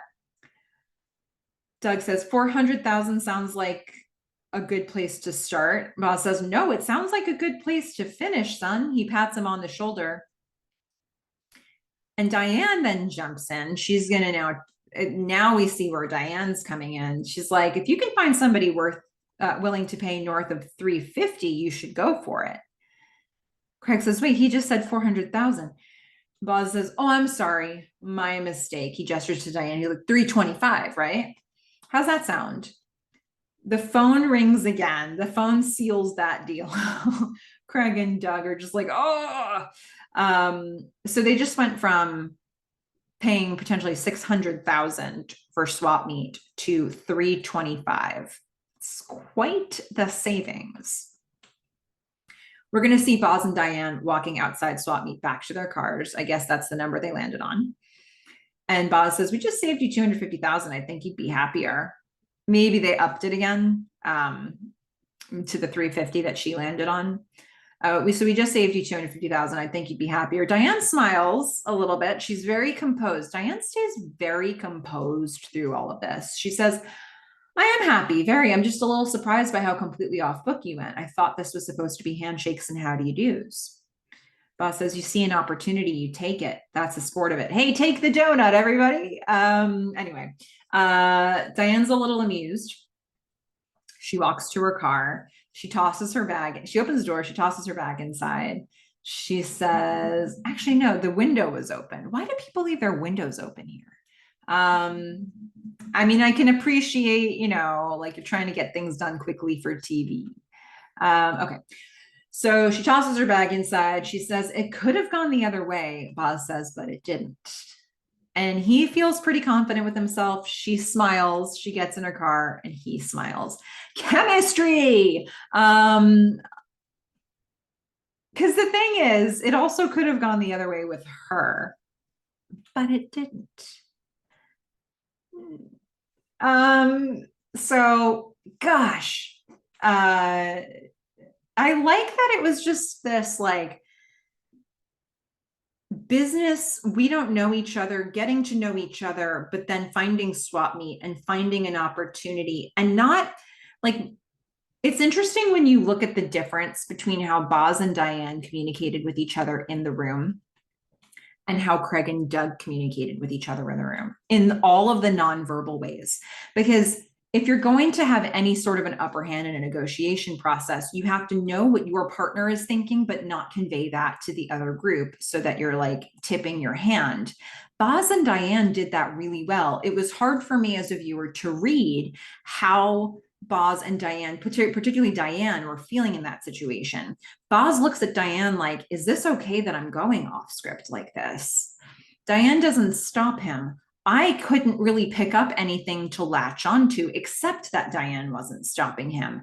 But when they get out of that room, they're both comfortable with how the interaction went.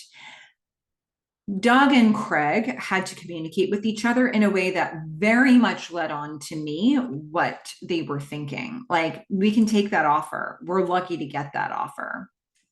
And so it just shows you like Boz and Diane have some experience in the business setting, and they know enough to know, okay, we're both going to be smart in these business dealings, and this is how a smart person would think. So there seems to be a really nice nonverbal communication happening between them here that I am loving, and I like the way they leave each other in this scene. So I love Diane so much. Okay, anyway, I just glow when I think about this character. She's so freaking cool. All right, so anyway, we're gonna go back to McMillan Utility. Ryan, it's the end of his business day. He grabs his bag, he starts walking out of the office. He gets into a hallway and he turns back. He needs to address this Joe stuff. We are now going to see Joe in his office, and it's a little clearer now that we see the layout because we see more movement and more rooms in this space. Last episode, I was like, what is this sort of like lobby area outside Joe's office? And it's really just a reception area for people meeting with the CEO, for people meeting with Joe. And so the person who was outside Joe's office in the last episode is probably his executive assistant. And only the people who were in that waiting room are only there to be meeting with Joe. And so Ryan now walks back through the office, and he walks around the corner and into that waiting area. And we can see through the blinds that Joe's still in his office, still sitting at the head of that conference table. Maybe he never moved. And Ryan opens the door a little bit. He says, "Mr. McMillan." He comes in now without having had an answer. He says, "I just wanted to say that I don't think you should charge for the user version." Joe says, "Why didn't you say that in the meeting?" Ryan says, I've been here for what, a week, and you plunked me down in some senior staff meeting. What was I supposed to say? I just agreed with everybody else. Joe looks disappointed by this. Ryan's like, but that's not right because it's not what I think. I think Joe really saw in Ryan somebody who would be vocal, who would challenge him, who would come up with ideas, who would speak them aloud, who wouldn't be afraid. I think the way what Ryan's saying here is what like 99% of people would say. It's what I would say probably. I mean, I think he was put in a room where he was the least senior person. He wasn't dressed appropriately for the situation. He didn't have any authority in the room. Joe was looking to him for answers in front that he wasn't even comfortable to say in front of that room. I think Ryan is right to feel sort of put out in that situation. But Joe is like, Cam wouldn't have done this, Gordon wouldn't have done this, Donna wouldn't have done this. You know, Joe is used to working with people who have some fire behind them and are willing to say it to anybody, even if it's a risk that they're taking. So it's so strange to him that Ryan is like sort of hamstrung by all this stuff. Joe looks at Ryan. He is like, I'm sorry you couldn't keep up in the meeting. It's a disappointment to Joe. Ryan is kind of indignant. He says, you made a promise to people that you wouldn't charge them. Joe says, I didn't promise that I wouldn't ever charge them. It's like, maybe there was always a bait and switch in the future. Ryan says, of course you did. He holds his feet to the fire. He says, you said freedom from fear is a right and you shouldn't have to pay for it. Joe says, in a perfect world, that would be true, but it's not the world we live in. Ryan says, then why'd you say it? This is very much shades of Cam to me. Like, you're just a suit. You're just talking about things. You come up with ideas. You just say words. You don't know what it's also Gordon. Like, you've never worked with the metal. You don't know, man. So this Ryan standing in front of Joe without all those other execs in the room is giving him shades of Cam and Gordon. That's the Ryan he wants. Joe says, because I believe it. As if this explains everything. I said it because I believe it, but I've got a board and investors and I've got people to answer to. Ryan says, but you're ruining the product. Ryan's being very protective of the product here. Joe says, I am the product. Ryan's disappointed. He says, I know. And he leaves and Joe sits back in his chair. Can you imagine if at Comdex at the end of season 1, Cam would have said to him, like, you can you imagine if she would have said, if you remove this BIOS, if you remove my work, the soul of the machine, you're ruining the product. If he had said, I am the product at that moment, I am the giant. Can you imagine how she would have received that? There's not as much history here. So Ryan's like, yeah, I know you're the product.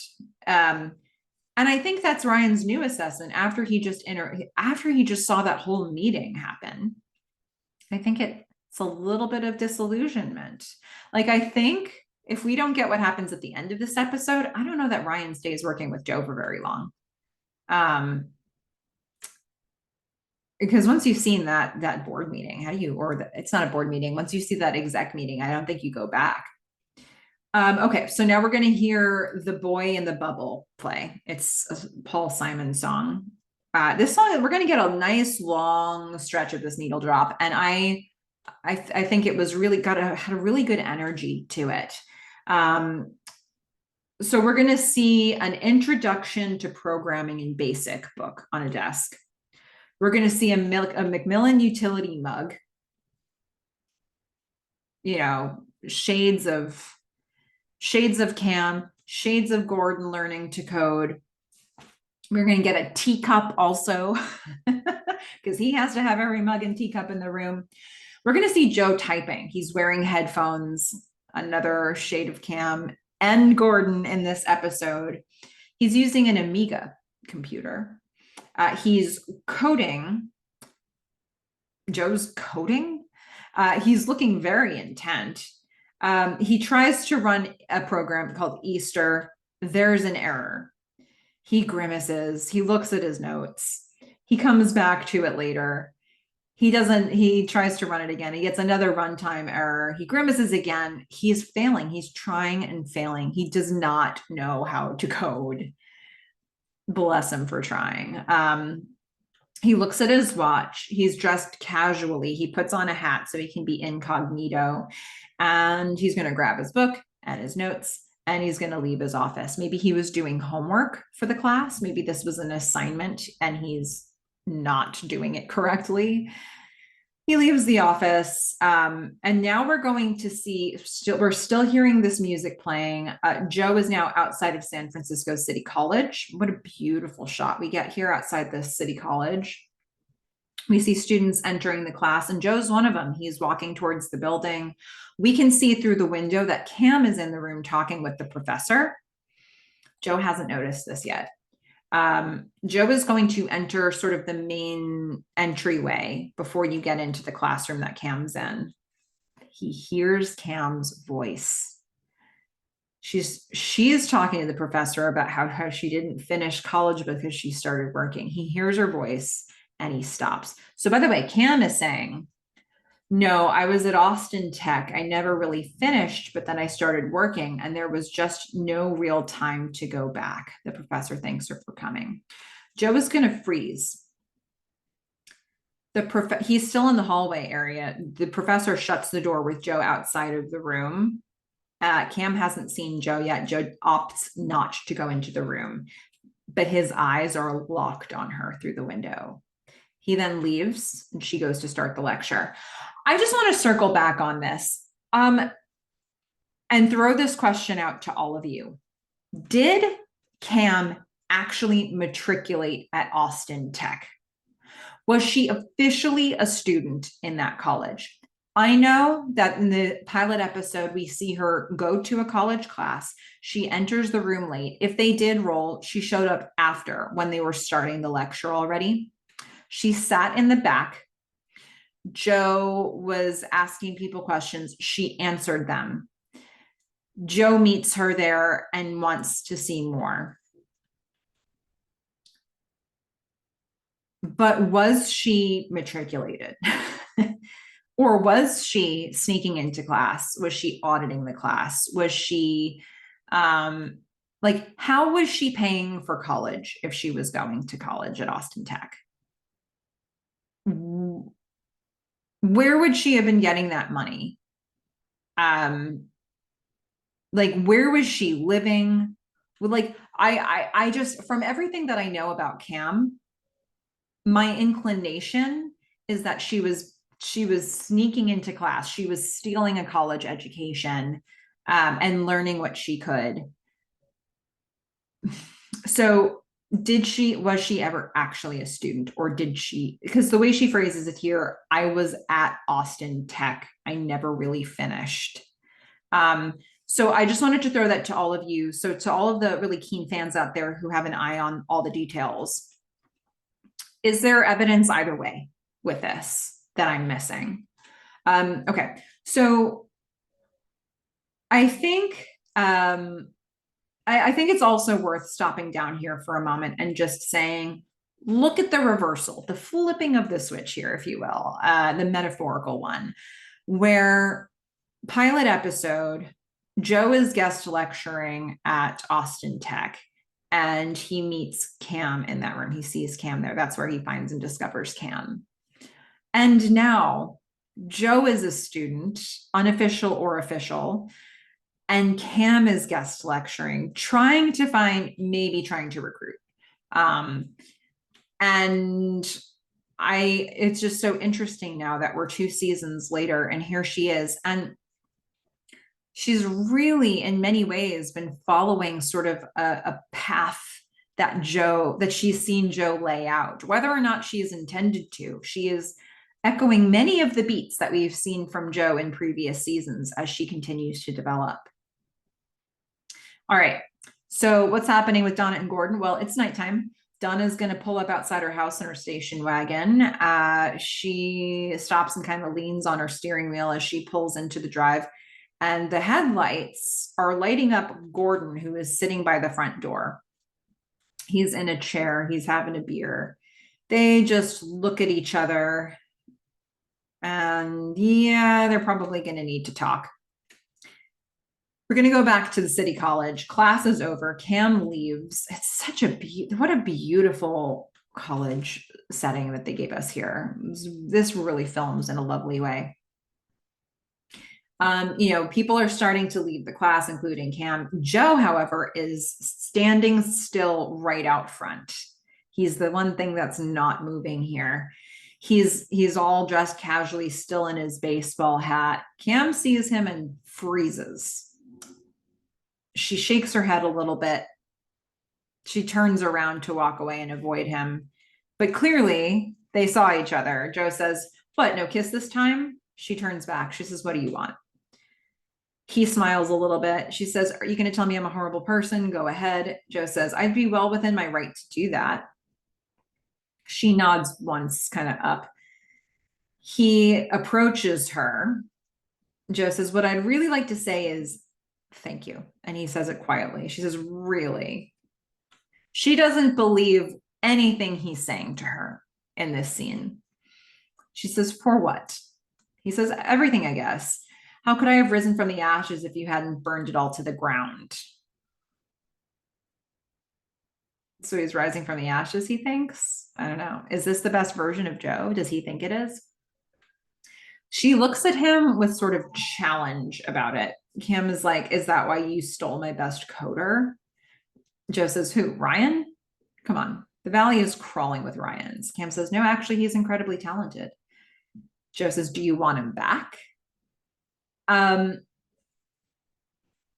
if you're Cam in this situation, this seems like another calculated move. Cam has no idea that Ryan was intrigued by the "are you safe" of it all, has no idea that he heard any amount of like lore about Joe or didn't from Gordon or people on the team. She has no idea that he's went to that performance of Joe's at the Castro and was moved by it. She has no idea that Ryan's been looking up Joe and very proactively pursuing Joe. She has no idea that Joe has been name dropping her and Gordon, that Ryan has been name dropping her and Gordon to Joe, and that Joe was actually put off by that, but that he ends, like Ryan comes in and makes a big pitch to Joe. She doesn't know how much work Ryan has done to get into Joe's orbit. From her perspective, it could look like, okay, and this is how it begins again. Like, you've found Ryan, you've poached him, you wanted me to approach you about it. This is how it's played out for her before. She has no reason to believe it would be any different here. But it is actually different. And we have seen that. Joe has been keeping his distance. Whether he intended to make a move later, I don't know, but he has been keeping his distance. It's just that Ryan wouldn't let him. So, she's not believing any of this, and I get why she wouldn't. And for him, Joe's like, "Do you want him back? I don't need him. I don't need this." She squints a little bit. She's like, "What are you doing here? Did you follow me here?" He says, "No, Cam, I don't have time to follow you. I'm a student." She laughs. He's like, "Why is that funny?" She says, "Because it's a lie. This looks like a really elaborate way to get back into her orbit if you're her." Joe laughs a little bit. He's holding the Introduction to Programming in Basic book. He says, "Well, maybe I just got tired of being told I was just a salesman who couldn't code." She's a little surprised by that. That's the exact kind of thing she would say to him. Cam laughs a little bit. She's like, "Okay, God, I don't know what kind of dress up game you're playing, but yes, you're a student." Like, she's like, "No, but really, this is a high level of manipulation and I'm not interested." And he's like, "No, but this is really what's happening." Joe waves his hand a little bit. He's like, "I might not ever be great at it, but I'm not unteachable." Okay, so is he trying to say, like, I'm changing? Um, it's like he's trying to prove, I don't know. I don't necessarily feel in this situation like he feels like he wants her. I don't feel like he thinks he wants her back in his orbit in this moment. I think he just doesn't want people to assume the wrong thing of him, including her right now. That's sort of what I'm feeling from him in this moment. Kim says, Joe, I know you got this whole humble Zen master thing working for you, but come on, save it. I'm not buying it. She walks past him. Joe calls after her, pushing back. He says, you don't have to buy it, Cam. Haven't you heard? I'm giving it away for free. She walks slower, but she keeps walking away. And I think that this last moment of this interaction is ultimately what makes him go back to Ryan. He's a little rattled by this. If he then stays with now charging for Citadel, then this was a lie, what he just said to her, and that throws everything else he just said to her into question. So it's like, oh, am I really changing? Am I really trying to learn? It would sort of prove all of the points she was just making about him, and he doesn't really want to prove those points. So now, in order to do that, he has to make all of them true, including Citadel has to remain free. All right, we're going to go to Cam and Boz at the mutiny office. It's next morning. What are they doing here? Is this something to do with fly fishing? Can somebody look at this and explain to me, like, is this fly fishing, like time flies? Like, what am I looking at? That's my guess of what this is, but I'm phoning a friend. Okay. They're winding something up, like they're reeling something up. Okay. Buzz sees Donna and Gordon coming in. He's like, Cam, she's not focused. She is thinking about the fact that she just had this interaction with Joe last night. He says, how were they last night? Donna and Gordon. Cam says, I didn't see them. They were in their room when I got home and gone before I left this morning. It was quiet. Boz says, yeah, that's not always a good sign. She says, well, that's better than screaming. Boz says, I've heard quiet make you beg for screaming. Donna and Gordon, they're going to walk through the office. They enter the room with Cam and Boz. And it's a little weird. It's a little awkward how things had been left previously. So they all greet each other. And Gordon comes in and he gives his official speech. He says, I want to apologize for my outburst yesterday. It was totally inappropriate and it shouldn't have happened. Donna nods for him to continue. He says it. So if I made anyone feel uncomfortable, then I'm sorry. Donna smiles. He's so whipped. He cannot be feeling good about this relationship. Like, why is it she? I mean, granted, he did have an outburst, but she can't chime in and back him up here at all. Okay, so the two of them look at Cam and Boz. Cam's like, well, that speech made me very uncomfortable. And then she's like, I'm kidding. Boz chimes in, it never happened. Cam and Boz are on a good, the same page here. Cam says, all right, come on. It happened. He's like, what? She's like, it so clearly did happen. Boz says, it's a thing you say. And they're joking with each other. They're laughing. Donna's like, okay. Like we don't have to discuss this ad nauseum, but we thought saying nothing seemed equally stupid. So we're saying something. We're aware that bringing a marriage into the workplace is complicated and we're doing the best we can. Okay. They all nod. She says, now can we get back to where we were? I like that Donna does step in. I think it's a little too late. I think she can't just hang Gordon out to dry and make him just do this whole big apology as if he was the only one having a fight in that room. So I'm glad that she does eventually chime in and share this as well. So they all agree to get back to it. Cam and Donna sit at the conference table. Boz leans against the window. Gordon stands against the wall. Donna is going to resume where they left off. She says, okay, the big Ryan-shaped hole. Did you find any prospects last night, Cam? Cam says, no, but I decided we don't need anybody. Donna's like, of course we do. Cam says, not if I do it. Gordon gestures to Donna, like, cut that off. No, that's not a good outcome. Donna says, I don't know. I feel like you're already spread pretty thin. Cam says, no, he was right, gesturing to Gordon. She says, getting the person who originated the code makes the most sense. That's me. So Gordon was right, but unfortunately, the way to get to that outcome is not what he intended at all. Donna says, well, but you should have some help. Boss says, we just bought a company. Maybe one of them can help. Cam says, No, look, I just have to explain everything to them. It makes double the work for me. They're all kind of exasperated with this. Donna gives up. She says, all right, if you think you can handle it. Cam smiles. Yes, I can. Boz is looking at her like, this girl can't handle it. Gordon hangs his head like, yet again, I try to speak up and it's not the outcome. Donna says, okay, so we got a call. She starts to move on to another thing. And Gordon interrupts her, says, you gotta be kidding me. We're moving on. Donna says, yes, did you have something you want to say? Kim has a very tight smile, like, say what you're gonna say, Gordon. Gordon says, no, go ahead, it's your meeting. The ladies nod. Donna starts to talk again. We got a call. Gordon bursts out, she can't do it herself. Donna just puts her head in her hands. Cam is annoyed. He's like, the company spends a third of its time waiting for her as it is. Boz is like, he's not wrong. You could do a bit more delegating, Cam. Cam says, I do, just not when it's something I think is truly foundational. Gordon says, you think everything is foundational. Donna says, look, if she says she can handle it, she can handle it. Gordon rubs his eyes. Oh my God, oh my God, oh my God. Cam is like, Gordon, what is your argument? And now they're just going to all start fighting with each other. Gordon's like, you're sinking the company by taking on all of these.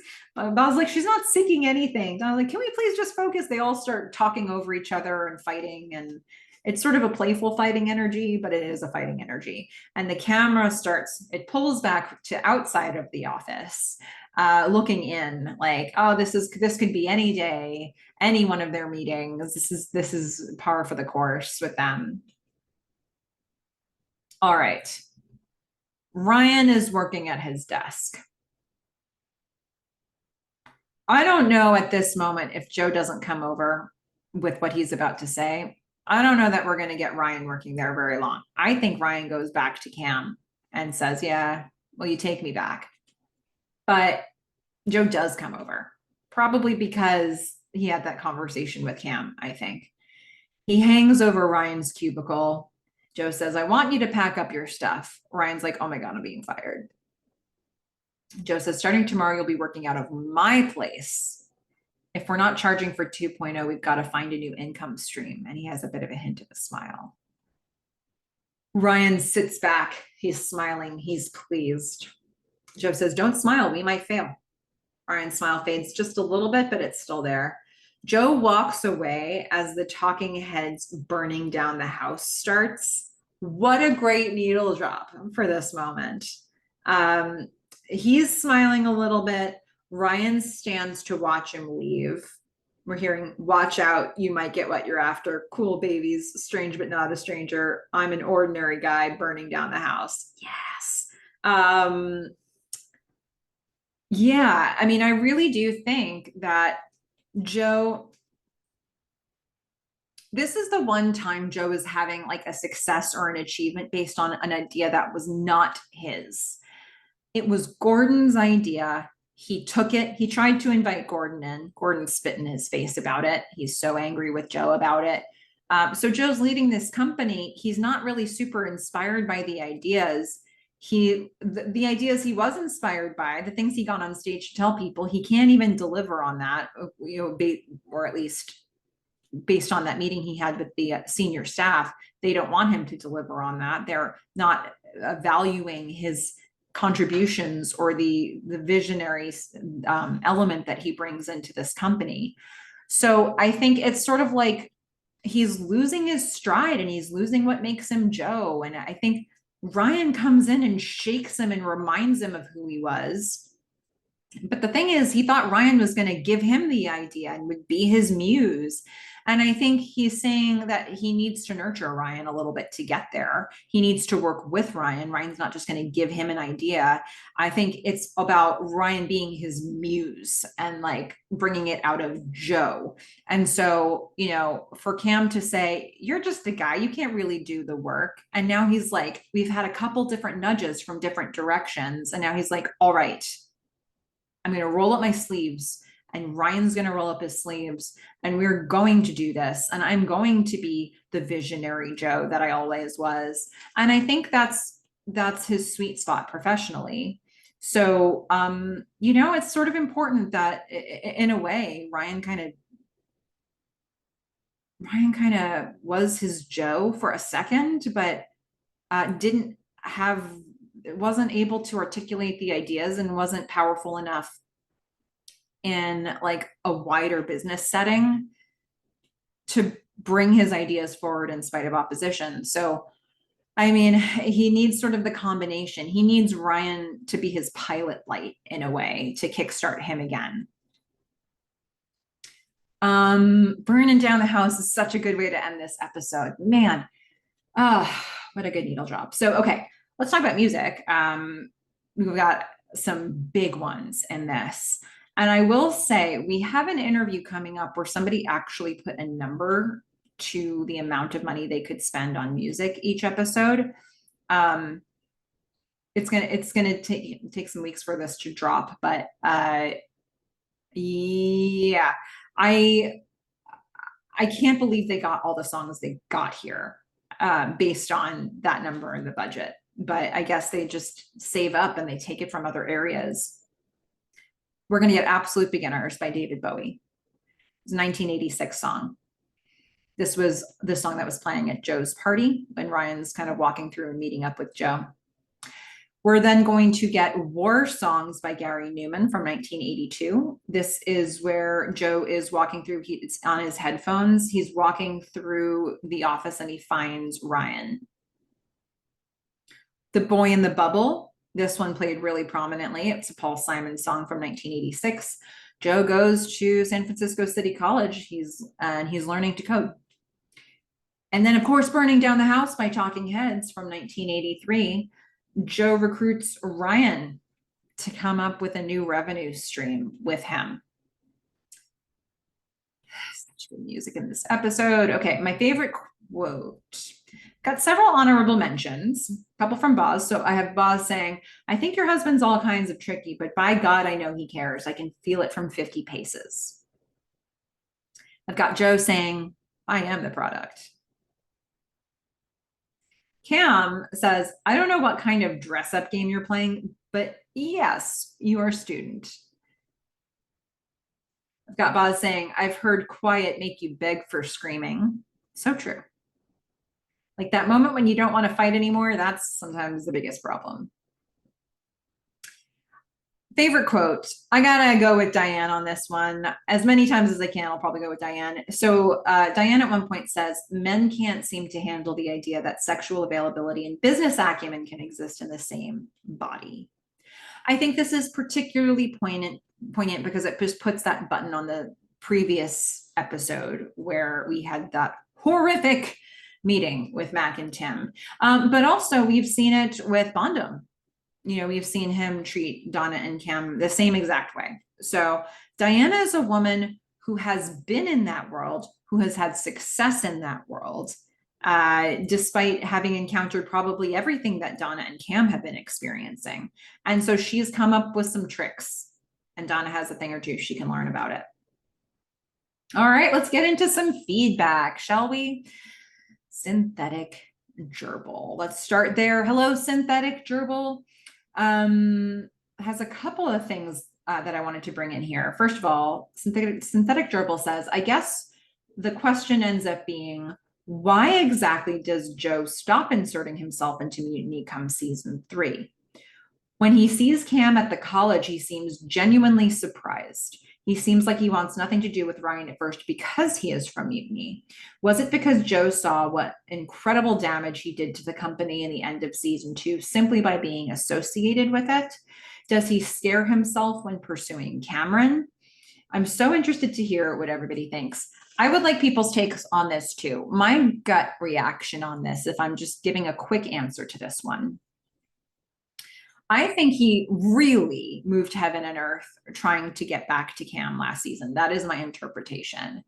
And in the end, she has the worst opinion of him. She generally thinks the worst about him at every turn. And she has reason to, whether or not that matches up with what his real motivations are. She thinks that he has bad motivations at every point. She thinks she can't seem to shake him and he keeps interfering with her life.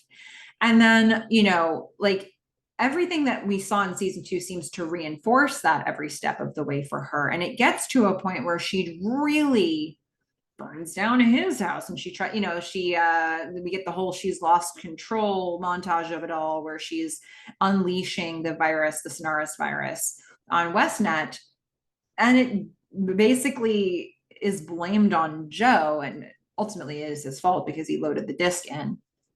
But she sets fire to his life in many ways. If not for that, maybe he would be in California with Sarah right now, doing who knows what. But having restarted his life, but none of that exists right now, and it is because Cam took that sort of revenge, or maybe just trying to get her own company back, taking down Westnet. And that was after a whole season of Joe trying to do right by her in his mind. So what's in it for him if he keeps trying now? Like, how would this work out any better? And not only that, at the beginning of season 2, Donna and Cam were united, but Gordon was an outlier. And now Gordon, it would be 3 against 1 if Joe tried to get back into Mutiny's good graces. None of those 3, none of Cam, Donna, or Gordon are interested in bringing Joe back into the fold. Boz doesn't seem to be particularly interested in that either. So, like, why would he try? I guess there isn't really an in for him. Ryan, however, does complicate that. The fact that Ryan now exists, what is that going to mean? Because there is automatically a link there with Ryan came from Mutiny. That Ryan coming from Mutiny was a really good reason for Joe to reject him. And he was trying not to sort of hear him out, but Ryan just kept trying. So now there is a link. And if Joe were looking for a way in, Ryan presented himself as one, but what does he do with that? I don't know. We're going to have to see from here. I do feel like I like this visual I created for myself of Ryan being the pilot light for Joe now, of like, okay, he's firing him up again. What are we going to get from Joe now moving into season 3? Synthetic Gerbil also says, totally agree on the scene with Cam needing to trade the joysticks. Yes, from the first episode of this season. By the end of the episode, it certainly seems like the way the scenes concerning private chats were meant to be something more, and continued throughout the season. Instead, what it seems to me is that the intention was to set up Ryan's issues.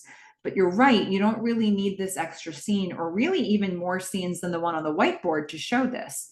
It's also weird how unconcerned Donna and Cam are with private chat having security holes. If I try to make sense of it in my head, it's a combination of Cam and Donna not truly understanding the importance of encrypted chat at this point in time in the tech world, since we're pre-World Wide Web, plus Cam having a voyeuristic streak to her just because. But yeah, it's a bit unsatisfying how any of this plays out. So I've been trying to track this because we saw this scene happen in the first episode of the season. We're now into, episode 3. We still haven't really seen anything happen with that extra scene. I'm inclined to have the same reaction that I initially had to it, and I'm going to keep watching this, but so far it seems like Synthetic Gerbil and I are on the same page where, if your point is that Ryan is not being listened to, that we got that in the scene with him presenting on the whiteboard. If your point is that he's smart and he sees things that he wants, like he's got good ideas, we see that in his pitch to Cam and Donna. If the point is that we wanted Cam and Donna to look through the transcripts of the private chat to come up with the exchange idea, we get that with the scene at the whiteboard and then them picking up the transcript and reading it later. But when you've got this scene with this guy who, is a father who lost his son and you exchange the joysticks, it does feel like that's meant to be opening up more And I see no evidence so far that they were trying to pay that off in any way. I feel like I would have preferred that to be a deleted scene or to see some other scene where we bring that back. But is anybody else spotting something there? Is there something to do with the grief of it all? Is there something to do with, yeah, I just don't know. I don't know that I'm seeing the payoff for it to this point. It's not that it's wrong information. It's all still accurate and sending us in the same direction. But because we have this extra scene, it makes me feel like it's supposed to be a more important thing. Okay. Thank you for Synthetic Gerbil for all of that. And now, got some thoughts from Frackin' Toaster Lava. I wanted to pull in a piece of a longer comment about 201 from Frackin' Toaster Lava. Because this feels like a good place to bring it up. So Frackin' Toaster Lava says, when Cam says she's not interested in being in charge, her phrasing is, I'm not interested in project managing. Joe's title was project manager. So it feels like she's really saying, I don't want to be Joe. I don't want to treat people at Mutiny the way he treated me and the others. But in spite of that, Cameron goes on to act more and more like season 1 Joe throughout the season. When Joe returns to her life, bringing turmoil to it, Cameron starts turning into season 1 Joe. Couldn't agree more. I think the journey of Cam throughout season 2 is we see her, she's no longer sort of a novice in the workspace. She is now looked at and is a leader and a company owner. She's a team manager for sure. And so she has really not, she's seen that playbook once with Joe. And throughout season 2, we see her doing things that are more and more like Joe. And part of the reason we see that is because we see Tom. And Tom being like, that's a very Joe-ish thing that you just did there, isn't it? And so she's making decisions that are Joe-like decisions that she wouldn't have been able to defend as her season 1 self. But now she sees why she needs to make those decisions as leader of a company. And she's got somebody like Tom making her justify them. And that's in season 2. And now we're getting into season 3. And we're seeing her evolution into being like Joe in some ways is continuing, because here she is guest lecturing at a college, which is where he started the series. That's where it all began. Let me start by asking you a question. So I think that we're continuing to see how this is evolving. And, you know, when Ryan leaves, I wonder, is there a parallel with Ryan leaving for Cam that Joe had in, let's say, season 1? Maybe that was Cam leaving after Comdex. So I think there's just all of this connection that we're continuing to track. Joe's really gone off of that grid, gone off of that map here. So at a certain point, there's not, you know, she's going to have to find her own road, but we'll see. We'll see where that lands. Okay, Amelia Flowers has all kinds of things to share about this episode.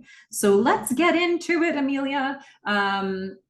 Okay, this rewatch, all the compromises that Gordon made seem to come to a head in this episode, and the marriage seems on very rocky ground. There's so much venom directed at Donna, and weirdly, nothing at Joe, despite the ongoing deposition and Joe poaching Ryan.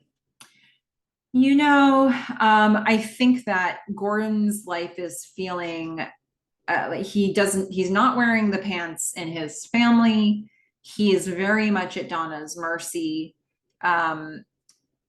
He's probably overcompromised himself based on how he's feeling right now to try to save the marriage.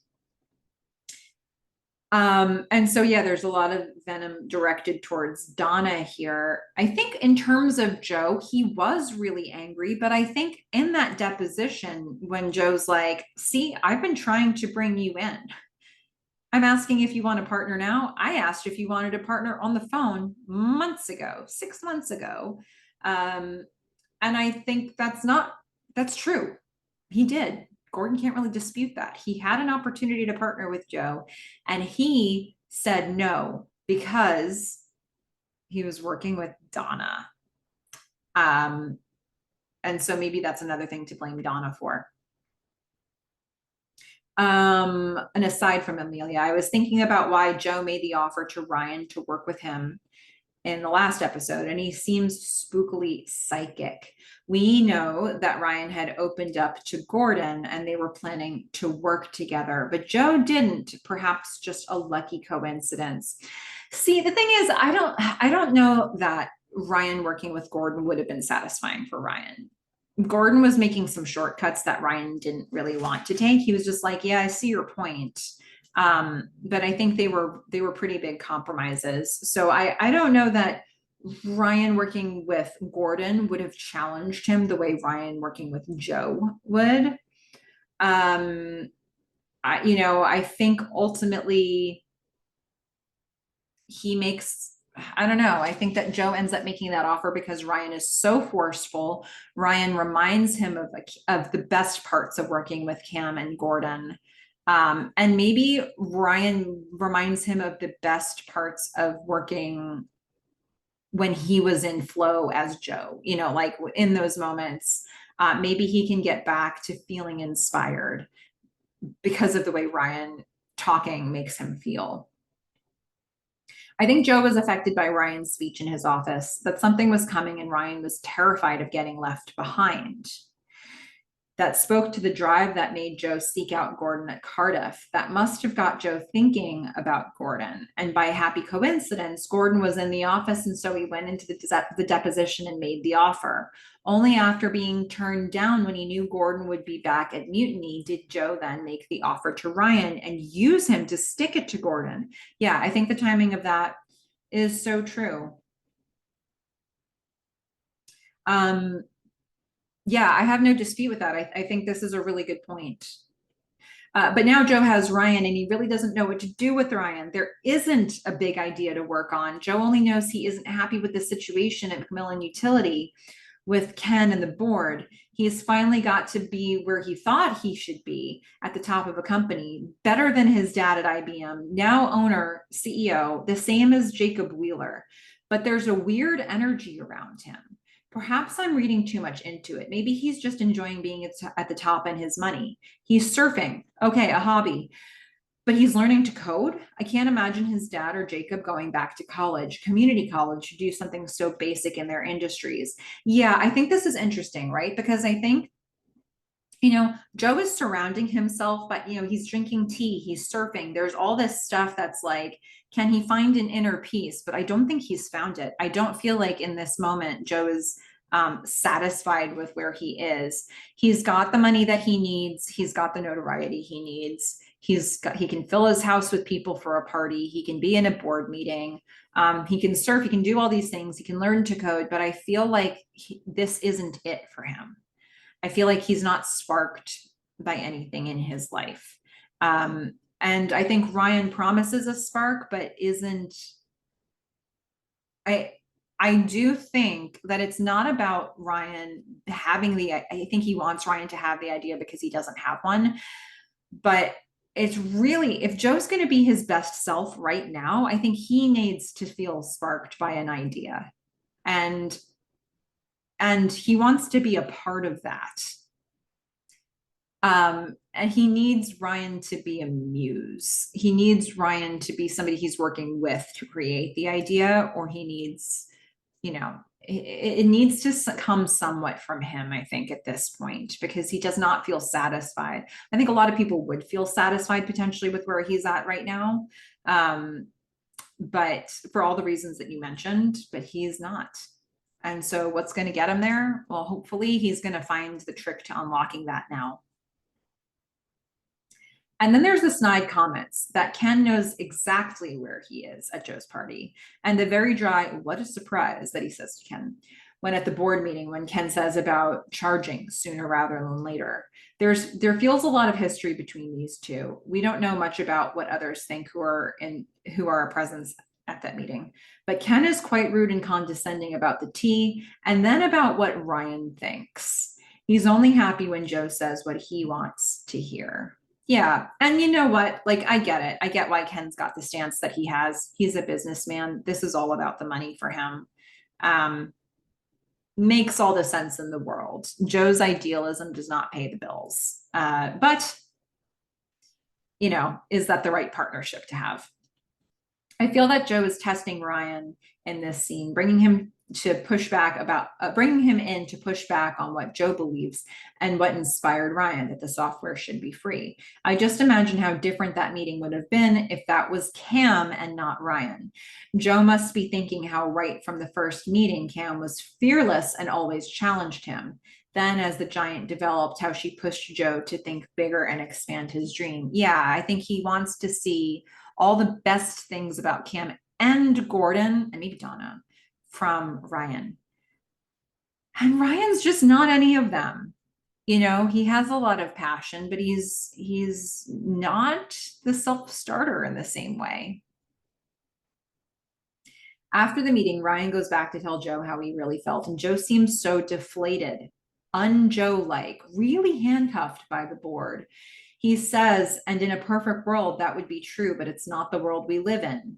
When prompted why he said it, he replies in such a deflated voice, because I believe it, but I've got a board, investors, and people to answer to. This season 3 Joe is so different to season 1 Joe, who made the moves he did without caring what happened to Cardiff or the people who worked there. There was a glimpse of hesitation in season 2 when Joe was going to fire his manager, the guy who told him to clock in and out, and the mainframe time-sharing idea fortunately happened. Yeah, and I also think about, like in season 1 when, Joe is executing on his ideas and then IBM raids Cardiff Electric and a bunch of people lose their jobs, and that wasn't Joe's intention, and he feels really bad about that, but he also sticks to his guns. He sort of rides out that really unstable moment, and they find their way to success. And this Joe is not prepared to fight for that in the same way. And unfortunately, neither is Ryan. Nobody is here to oppose the feelings of the senior team when they're just following the money. Joe and Cam scene. Joe likes to disrupt her, but I think he was genuinely thankful about what happened at the end of season 2. He wouldn't have had the disc and made McMillan utility if not for the Sonaris virus and Gordon's fix. Is he really thankful to her? I mean, look, would he have been happy with starting over in California with Sarah without an idea? Would he have been happy with that? If he has thought about that and realized he wouldn't have been happy, then yeah, I think he can thank Cam for sort of burning it all to the ground for him. If he thinks that would have been a good outcome for him, then she just burned it to the ground and he has to reinvent himself, whether he likes it or not. So I think I'd be curious to know what he thinks now about whether Sarah was really a good influence for him or not. He takes a fresh look at Ryan after Cam's endorsement. The end scene after telling Ryan they need to find a new revenue stream. That's when Joe finally looks happy, being on the edge, taking a risk, and going against his team. Yeah, for sure. I would agree with that. I think for Cam to say like, no, Ryan's good, is sort of Cam's endorsement that what he was seeing in Ryan was true, that he is some of the best qualities of Cam. And maybe you have to nurture him now. Maybe you have to help develop him to have the other Cam and Gordon traits that he admired so much. Cam must have found it very disconcerting to be sought out to talk to college students, as that was how Joe found her, and that she didn't even finish college. And then to see Joe there as well, wow. After seeing Joe and maybe being reminded that he chose her because she was super talented and finding no one worthy on the college course, Cam decides to complete the coding herself. And there's a big blow up between the brain trust and Boz and Gordon let's see, it leaves between the brain trust, Cam and Donna, and Boz and Gordon, which leaves Mutiny in a very precarious position. Yeah. I like that you keep sort of extending that sort of flashback to season one and what this may be bringing up for Cam, and maybe the reason why she doesn't end up, maybe there was nobody in that room at the college who sparked her the way she felt sparked with Joe, or the way she thinks Joe felt sparked by her. And so nobody's good enough. It's just got to be me. Maybe she found another one of her and it was her. Okay, Boz and Diane and swap meet. It feels that everyone except Donna and Cam think they're making a mistake about not giving the check over to Doug and Craig. But it gives Boz and Diane an opportunity to meet, and Diane sees that Boz has the same disquiet that she has. What he does impresses her. Yay, I love this scene. Yeah, I mean, I guess this isn't the way people normally would do business, but I wonder if Cam and Donna would have, if it had been Cam and Donna meeting with Craig and Doug here, I don't think, I think that Diane ends up spending $600,000 on this company. Because you don't have that authority from Diane in the room, right? So I think Boz and Diane doing this means that they could make a deal that was more favorable for Mutiny. And for Amador Gould Gilson as well. Diane, I just like to drink at lunch. Donna and Gordon both turn to drink to relieve the stress of what just happened between them at Mutiny. I love Diane's comeback to the question, what's your excuse? If it was a man drinking at lunch, I don't think there would have been a comment. Boz having a whiskey in the morning in season one, and when Nathan had called the FBI. Diane wearing her wedding ring, very smart, but sigh, she shouldn't need to. The show is so good at presenting us with these realities and letting the audience come to our own conclusions. It doesn't beat us over the head and belittle us. Yeah, I like all of these things that we're seeing from Diane. I think Diane's really showing that she's lived some life in this industry, that she's got a playbook, that she's confident in her decisions. And Donna can sort of pick up on some of those and start absorbing a little bit of it if she thinks that she wants to be more like Diane. She's got a different kind of roadmap to follow. Gordon and Donna. Gordon's setting up the ham radio and searching for the guys he used to talk to. Donna comments that they're all online or running companies. Seems to rub even more salt into the wound. They're back and forth trying to allay Gordon's fears that Donna only wants him there to make him feel important. But even before the infidelity, there was so much. From Gordon being surprised that Donna and Cam weren't going to tender the offer, Donna pushed back at Gordon's suggestion of sending the background code until Cam thought it was a good idea. But I love Gordon making the little asides that users will get fed up with waiting for the same graphics. Then replacing Ryan and finding someone to do the coding. Tom, which one's he, and Donna's attempt at shutting him down. It seems everything is coming to a head when Gordon lets slip. It's the infidelity right there every time I look at you. Being together at work and home with the added situation with Cam is getting to be way too much. I do wonder what was said that evening. So they initially come in amicable the next morning. I love Cam's snide. Well, that speech made me very uncomfortable. Yeah. There's just so many signs that they have not found the right balance. Like, it's not workable for them right now, this place that they've landed in 6 months after they made this decision to move to California to save their marriage. Where did they land here, really? Like, it feels like this has to be a step along the way to something, right? Because this can't be it. This doesn't feel sustainable for them. The following music really stuck out, all Joe based. David Bowie, Absolute Beginners. What a perfect track for that party with the different party goers. Ryan and even Joe looked quite out of place. Were they the absolute beginners? Yeah, I think so. Joe and his headphones, talking heads, and when he was coding to Paul Simon. Whew, for me, season 3 always topped season 2, but I'm seeing it in a different light again, and this is only episode 3. I know, Amelia. This has been really fun, and I love seeing all of your thoughts fleshed out for this one as you rewatch. I know. You know him, you love him. It's Evan the Stray. All right, let's talk about season 3, Evan the Stray comments. Gordon is both literally and figuratively searching for connection. After his excitement of Ryan joining him for R&D evaporated, he's feeling like he's on an island again, also figuratively and literally. Literally by virtue of the room he has his ham radio operations in currently, a closet under the stairs, approximately in the middle of the house and isolated from its surroundings. Pertaining to Gordon's current situation, in the spirit of 1986 and Take the Doughnut Challenge, let's dip our toes into the first single, Wasted Years, from the aforementioned season 3, episode 1 contribution that Evan had, the Iron Maiden album, Somewhere in Time. In the third line in the opening verse, you'll hear, I'm traveling on far and wide. Gordon, Texas to California. Then 2 lines later, I'm just a stranger to myself. Gordon struggling with purpose. And the oft-repeated chorus, so understand, don't waste your time always searching for those wasted years. Face up, make your stand, and realize you're living in the golden years. So wake up, Gordon, take a stand and move forward before you look back wondering why you didn't make the most of your time. Sincerely, an occasional hypocrite. Yeah, that's a really nice, that's some really nice lyrics to pull in there.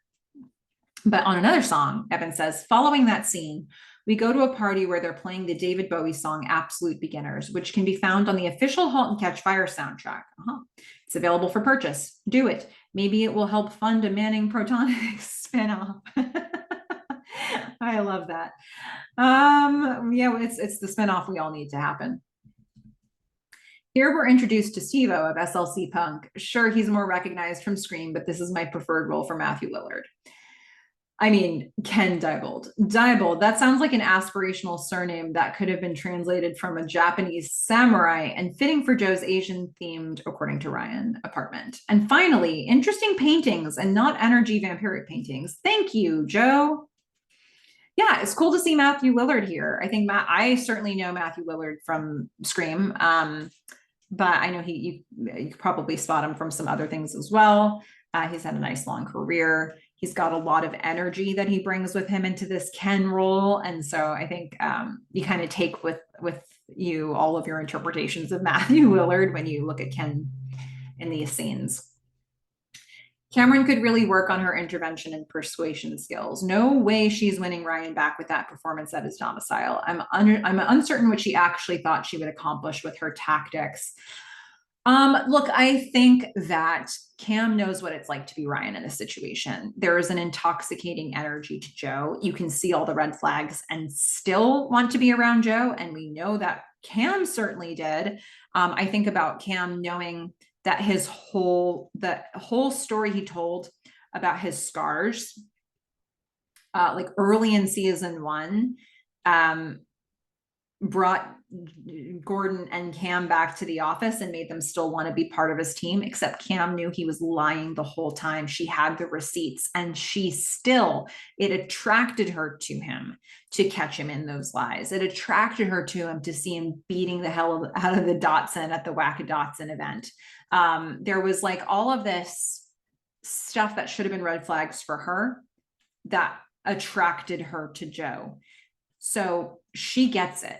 Like for Ryan, she's saying, you're seeing red flags, right? There are red flags here. And he still is going to work with Joe because you got to do it, right? She gets it. She tried. She gave him an out. She gave him an opportunity to come back to work with Mutiny.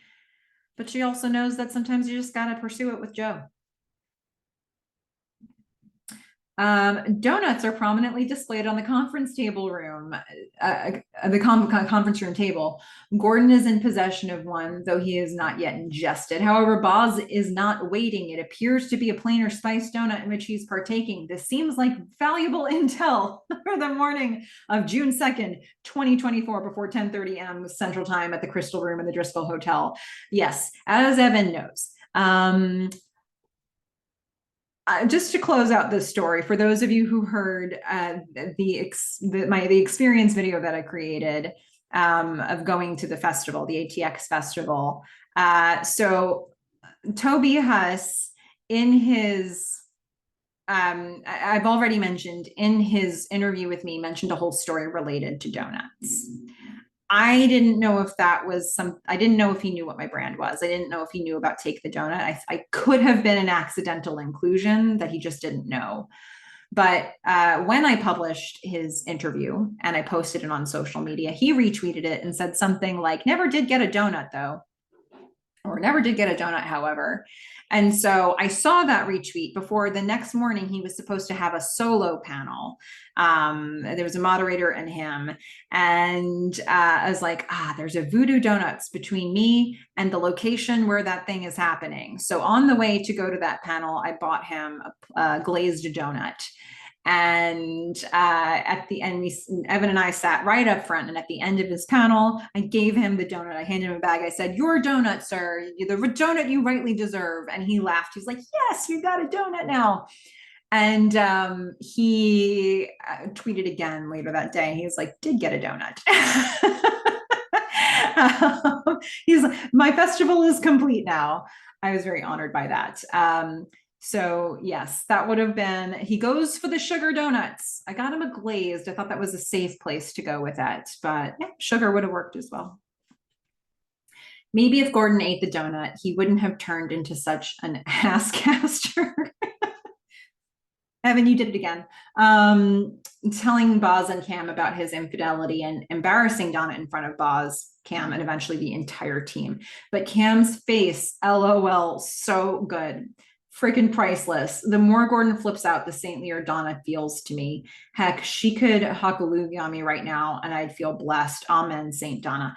I know, right? The thing is, like, there are moments in that fight where she does come off like she's gaslighting him a bit, because really, if you're Gordon, any of this could have been true. How does he know she didn't say anything to people? She's been lording this over him. She has been holding, it's like extortion. She's been holding this affair over him. Like, in order to save this marriage, you have to pay me all your money. You have to fix the mainframe. You have to work with me. You can never get away from me. And he's been doing it. And so for her to be like, I've said and done nothing, is not really true. I mean, she has a role that she's playing here.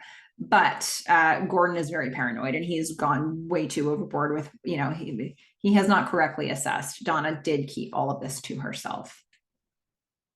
In the meeting with Ryan and Ken / Stevo, Joe wants to be stopped from agreeing to begin charging for the free antivirus software, but by what he hopes is an ideologue with Ryan. Yeah, I would agree with that. Hopeful heptahearts abound in the final third of the episode. Boz's boss with tearing up that check, making one hell of an impression on Diane. Joe metaphorically asks Cam to teach him how to love her as he attempts catching a lightning in his soul mitt. Okay, it's a lame baseball pun, but it wasn't intended to be a natural pun, despite the lightning bit, but I'll allow it. Donna and Gordon move forward together through the parent-childlike apology of Gordon to Boz and Cam. Ryan is uplifted by Joe's trust he's putting in him to conjure a viable revenue stream. Yeah, Joe metaphorically asks Cam to teach him how to love her. I don't know that Joe's going to work that hard for Cam right now. I think he needs a break. I think he was taking a break from Cam. I think that Ryan entered his orbit and is making it happen. And I think that Joe tried to get back to Cam in season 2, and that went horribly wrong for him. And I think he wants a break from that. I don't see him trying to pursue her here. But I do think that he's not okay with Cam having the wrong impression of him. And I think the whole unteachable bit is sort of in defense of himself, more so than trying to get Cam to be attracted by him. But I think the what is Joe's motivation thing is very nebulous for me at the start of season 3. And I'm thinking it might become clearer now that we see a little spark in him again. So maybe it'll start to come into focus. Pentaquotes. Number 5, I see a spigot and I want to turn it on. Ken. I like it. Number 4 from Diane. Men can't seem to handle the idea that sexual availability and business acumen can exist in the same body. It simplifies things. That is my favorite quote that I picked. Number 3, well, it's been a long time since I cared what people thought about me, says Joe. Number 2, Boz says, I've heard quiet make you beg for screaming. Yeah, that was a good line. And last but not least, from Joe, I might not ever be great at it, but I'm not unteachable. I love it. We've got commenters who are doing full-on correspondent work. It's so good. Okay, this was season 3, episode 3. This feels like a real, okay, we've set things up and something's going to shift here. Based on the way this episode ends, burning down the house, you know, I feel like we're going to get a real Joe energy shift. And that I think is going to be something that reverberates through the series, or at least through the rest of the characters' lives as well in some way. So let's see where season 3 goes from here. But I'm excited. That feels like Joe's fire is kind of lit now. And that's what we've got. So you know, can't wait to keep getting into the rest of season 3. This has been a really surprising rewatch, like a lot of discoveries for me in season 3. And we'll see what else comes up. So in the meantime, everybody go out there and watch Halt and Catch Fire. Bye, everyone.